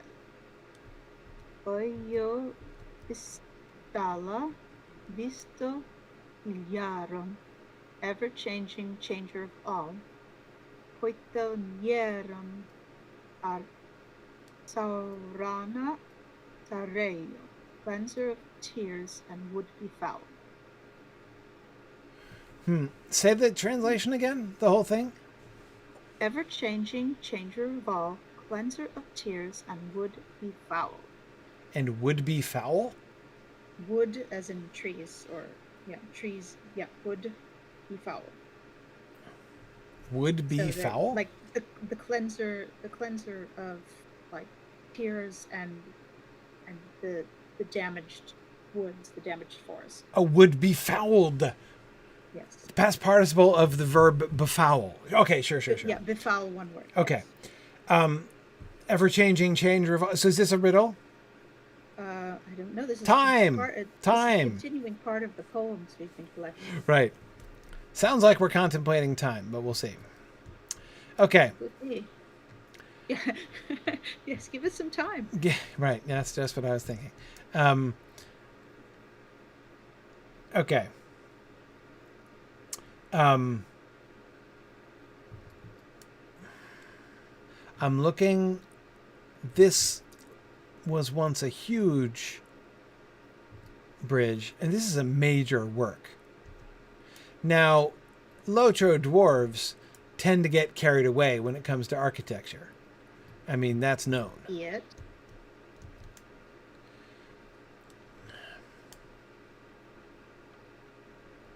Yeah. But man, this is huge. Whoa. I'm like stuck now. Yeah. Where am I? What's going on? Oh, rubber banding. Whoa. What's happening? Help. Okay. I don't think you can go there. I can't go up to. Yeah. No, I'm being forced down by the current. I think the map ends at that point. Oh man, I wanted to get right under it. That's a bridge for looking at. All right, fine. If this is the closest I can get, then fine. All right. Notice that four-pointed starburst thing, that diamond shape, is running up and down the the brown lines in the pillars. Yes. I don't. There's a swirly pattern up near the top of the bridge span. Yep, I was looking at that. I think it's the knotwork. Oh, the box swirly pattern? Yeah, the little box that has a swirly pattern on it. Almost looks like a space from this angle. Yes. I think we've seen before. But it's like those sort of starburst. It's a different pattern from the starburst panels, but wow, I'm literally in the weeds here. Yeah, I'm very in the weeds. All right, let's get up there. I just wanted to see the underside if we could, but if we can't, then fine. And so this is part of it that's tumbled down, presumably. Yes, I think so. Yes.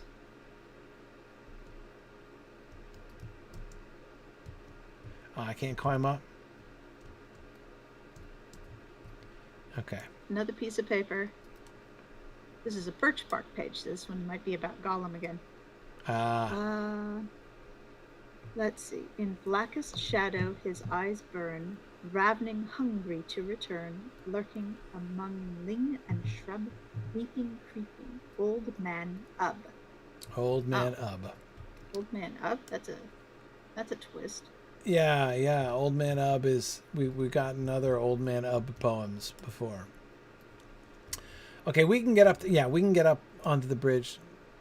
That like the sticky up bit there is interesting. But I want to get a little closer. All right, let's go around. Tudor rose here. Okay, yeah. So if theoretically, if we ride around in the circle here, yeah, I saw what looked like a kind of snowflake-like pattern. Oh wait, Emily, you found the way to get under? Oh man, the current wouldn't let me. On the other side where I was getting stuck. Yeah, I was totally stuck. Uh-oh, starting to get a little misty. We must be heading up into the mountains again. Mountains again? Uh-oh. It's a Bjorning. He's not going to assault us, is he? He doesn't have any... His name is Vigbar. Vigbar. Hello, Vigbar. Oh, he's got a little homestead here. How adorable. Yeah. Old Bear's... That's not his name. It was Hogbar. Huh. Vegbar. This is Vegbar, and this is Hodvar's homestead. Okay. Oh, this is Hodvar. He's the one who's mucking. Oh, yeah, right. He's putting straw out for the pigs. Right, the guy with the straw is the one who actually owns the homestead. Yes. Like okay, so we have the same glass. Notice that we don't have the... Well, we get a little bit of it. The green... We got the pulley on this little hen coop. Yeah, I love the pulley. You never know when you're going to need to hoist, what, very heavy bags of chicken feed, maybe? Yeah, I guess. It's village of the orthopedically minded villagers. Yes. Yeah, that's good. Don't lift with your back, lift with the pulley. The door frame. Mm-hmm. That's weird. That is not like we've seen in Hultvis or in Blomgard. It looks like it's holding up the gutter, frankly. Kind of does. Like it was an afterthought. Kind of does. And there are those weird rocks, Milthalio, yes. I think they look like rocks. And there's one on the backside too, embedded in the shingles. They look like slate shingles, perhaps. Yeah, that was a quick fix on loose shingles. I've seen that on thatch roof. Or not thatch roof. I think they were wood Japanese houses will occasionally have rocks on them for some reason or other. I haven't figured. I've never asked why. So. Right. It takes a long time to make a new slate shingle, but if a shingle breaks, you can plug it with a large rock. Or it's to keep down loose ones, possibly. Right. Perhaps. These guys are big. Big old shingle. Yep. They are huge. But yeah, this seems to be a distinction. There seems to be a cultural distinction between this homestead here and Hultvis and Blomgard. I mean, it could be idiosyncratic. It's only just the one house, so it might just be. Side view, it doesn't actually. I don't think it's a rock. I think it's mud or moss. Oh yeah. Yeah, there's like little bits sticking out. Right. Maybe it's a mud patch. Maybe it's just some greenery that took root. Maybe, or some, mud again that was put there on purpose to stop a leak. Yeah. If they got clay like we do out here, you could do that. Right, exactly. Yeah, okay.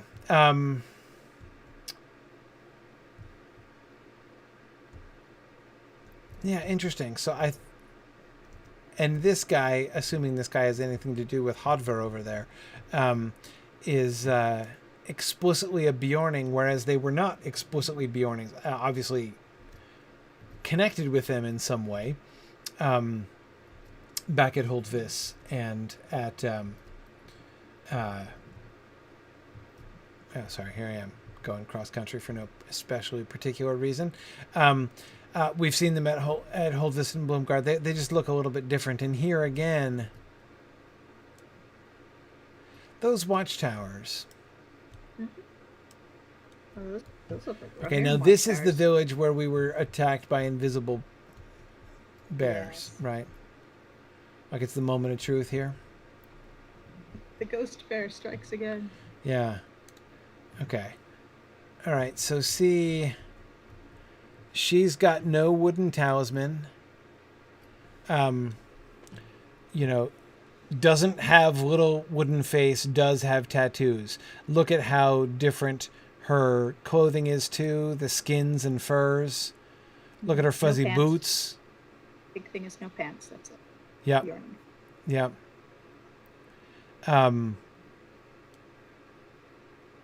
Yeah, she is very different from the natives that we saw back in Holdfist and in Blomgard. Longhar? Blomgard, right? Guard of Blooms. No, Did they? her name is Longhar. Oh, Lomhar, you're quoting her name, right? Right.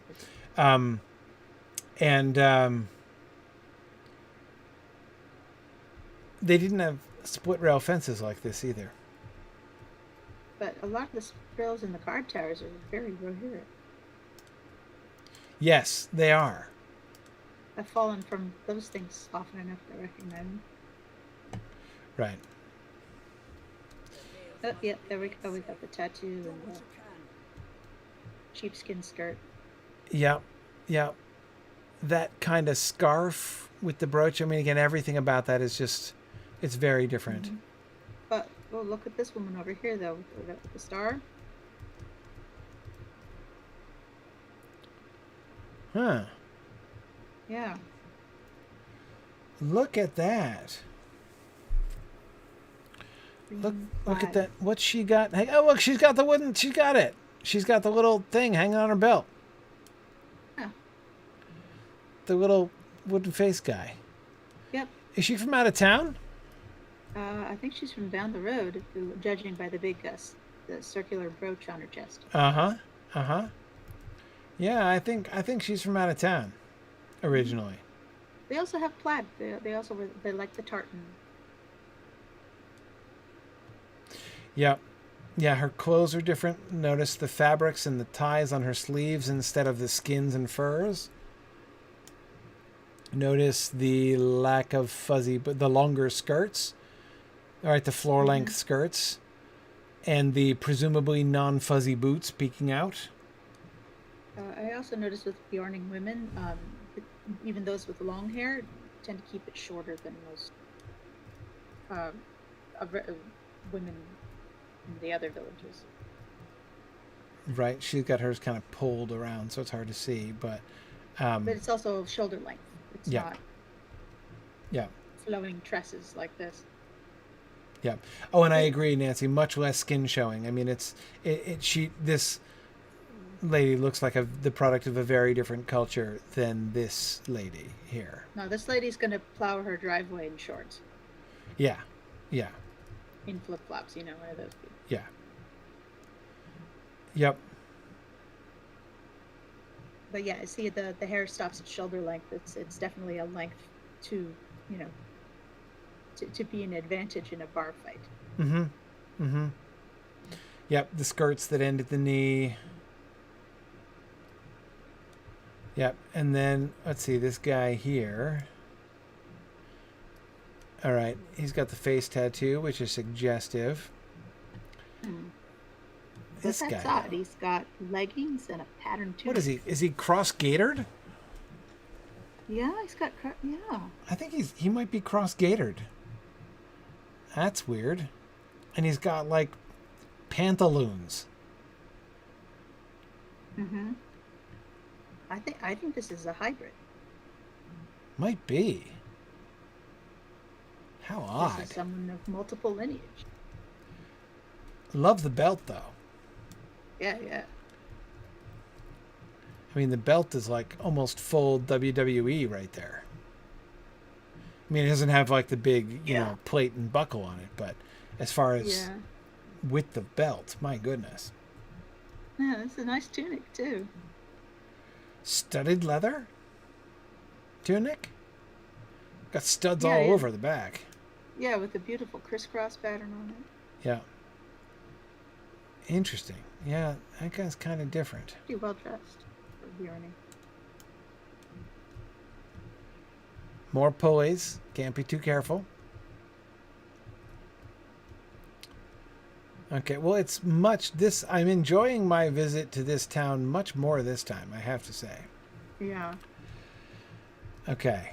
Now, where have we seen that? We did see that down in the south, didn't we? This sort of star pattern with the logs above the door? I'm sure we saw that. I might have missed that. Oh, that's the fog rolling on. I thought this was the smokehouse. Right, no? Yeah, exactly. It's just on the edge of the fog.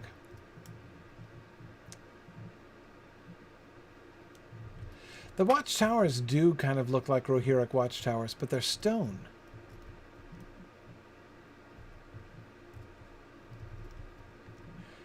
Oh, hey, I could milestone here. Maybe we should do that. Yeah, good idea. I think I'm gonna milestone here.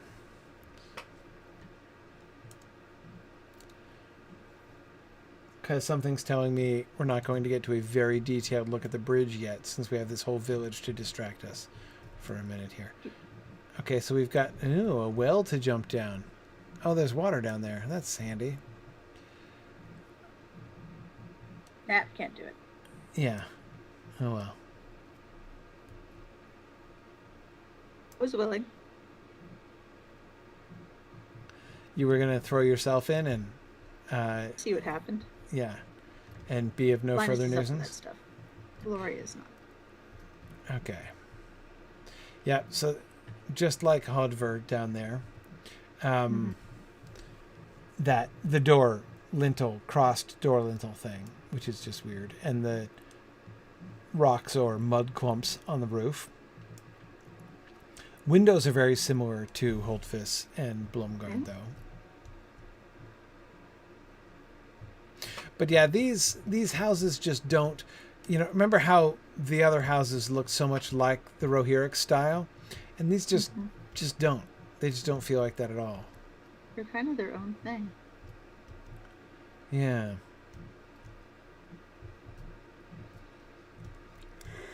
Is this a smokehouse? This little one? This little round one? Yeah, sure looks like it. Or maybe a silo. Yeah.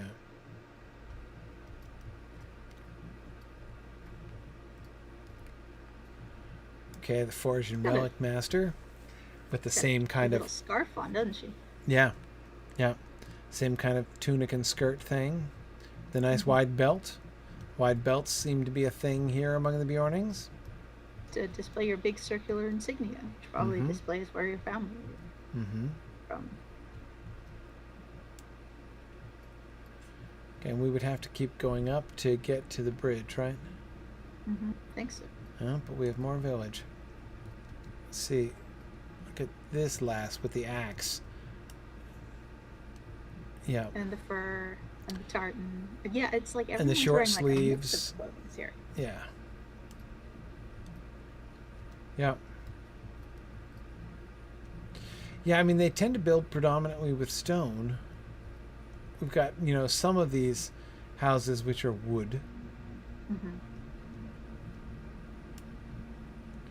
Very few houses and barns that do not have pulley. Yeah. Very concerned and conscientious. Oh, wait, we can't get through to the bridge from here? No, we've got to be. We're so close. What's up here? Oh, go behind this. Try going behind him, maybe.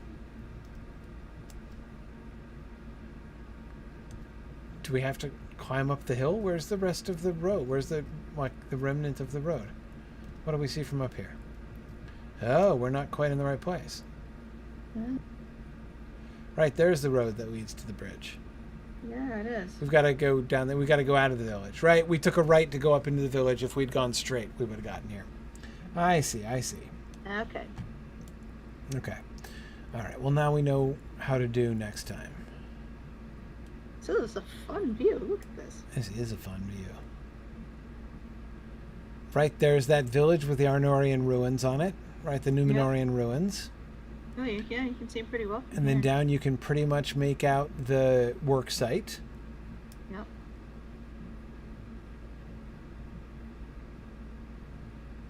You got the Misty Mountains over there.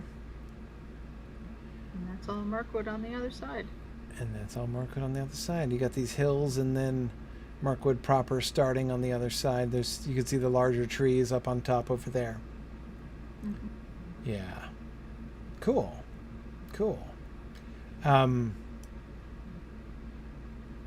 Nice.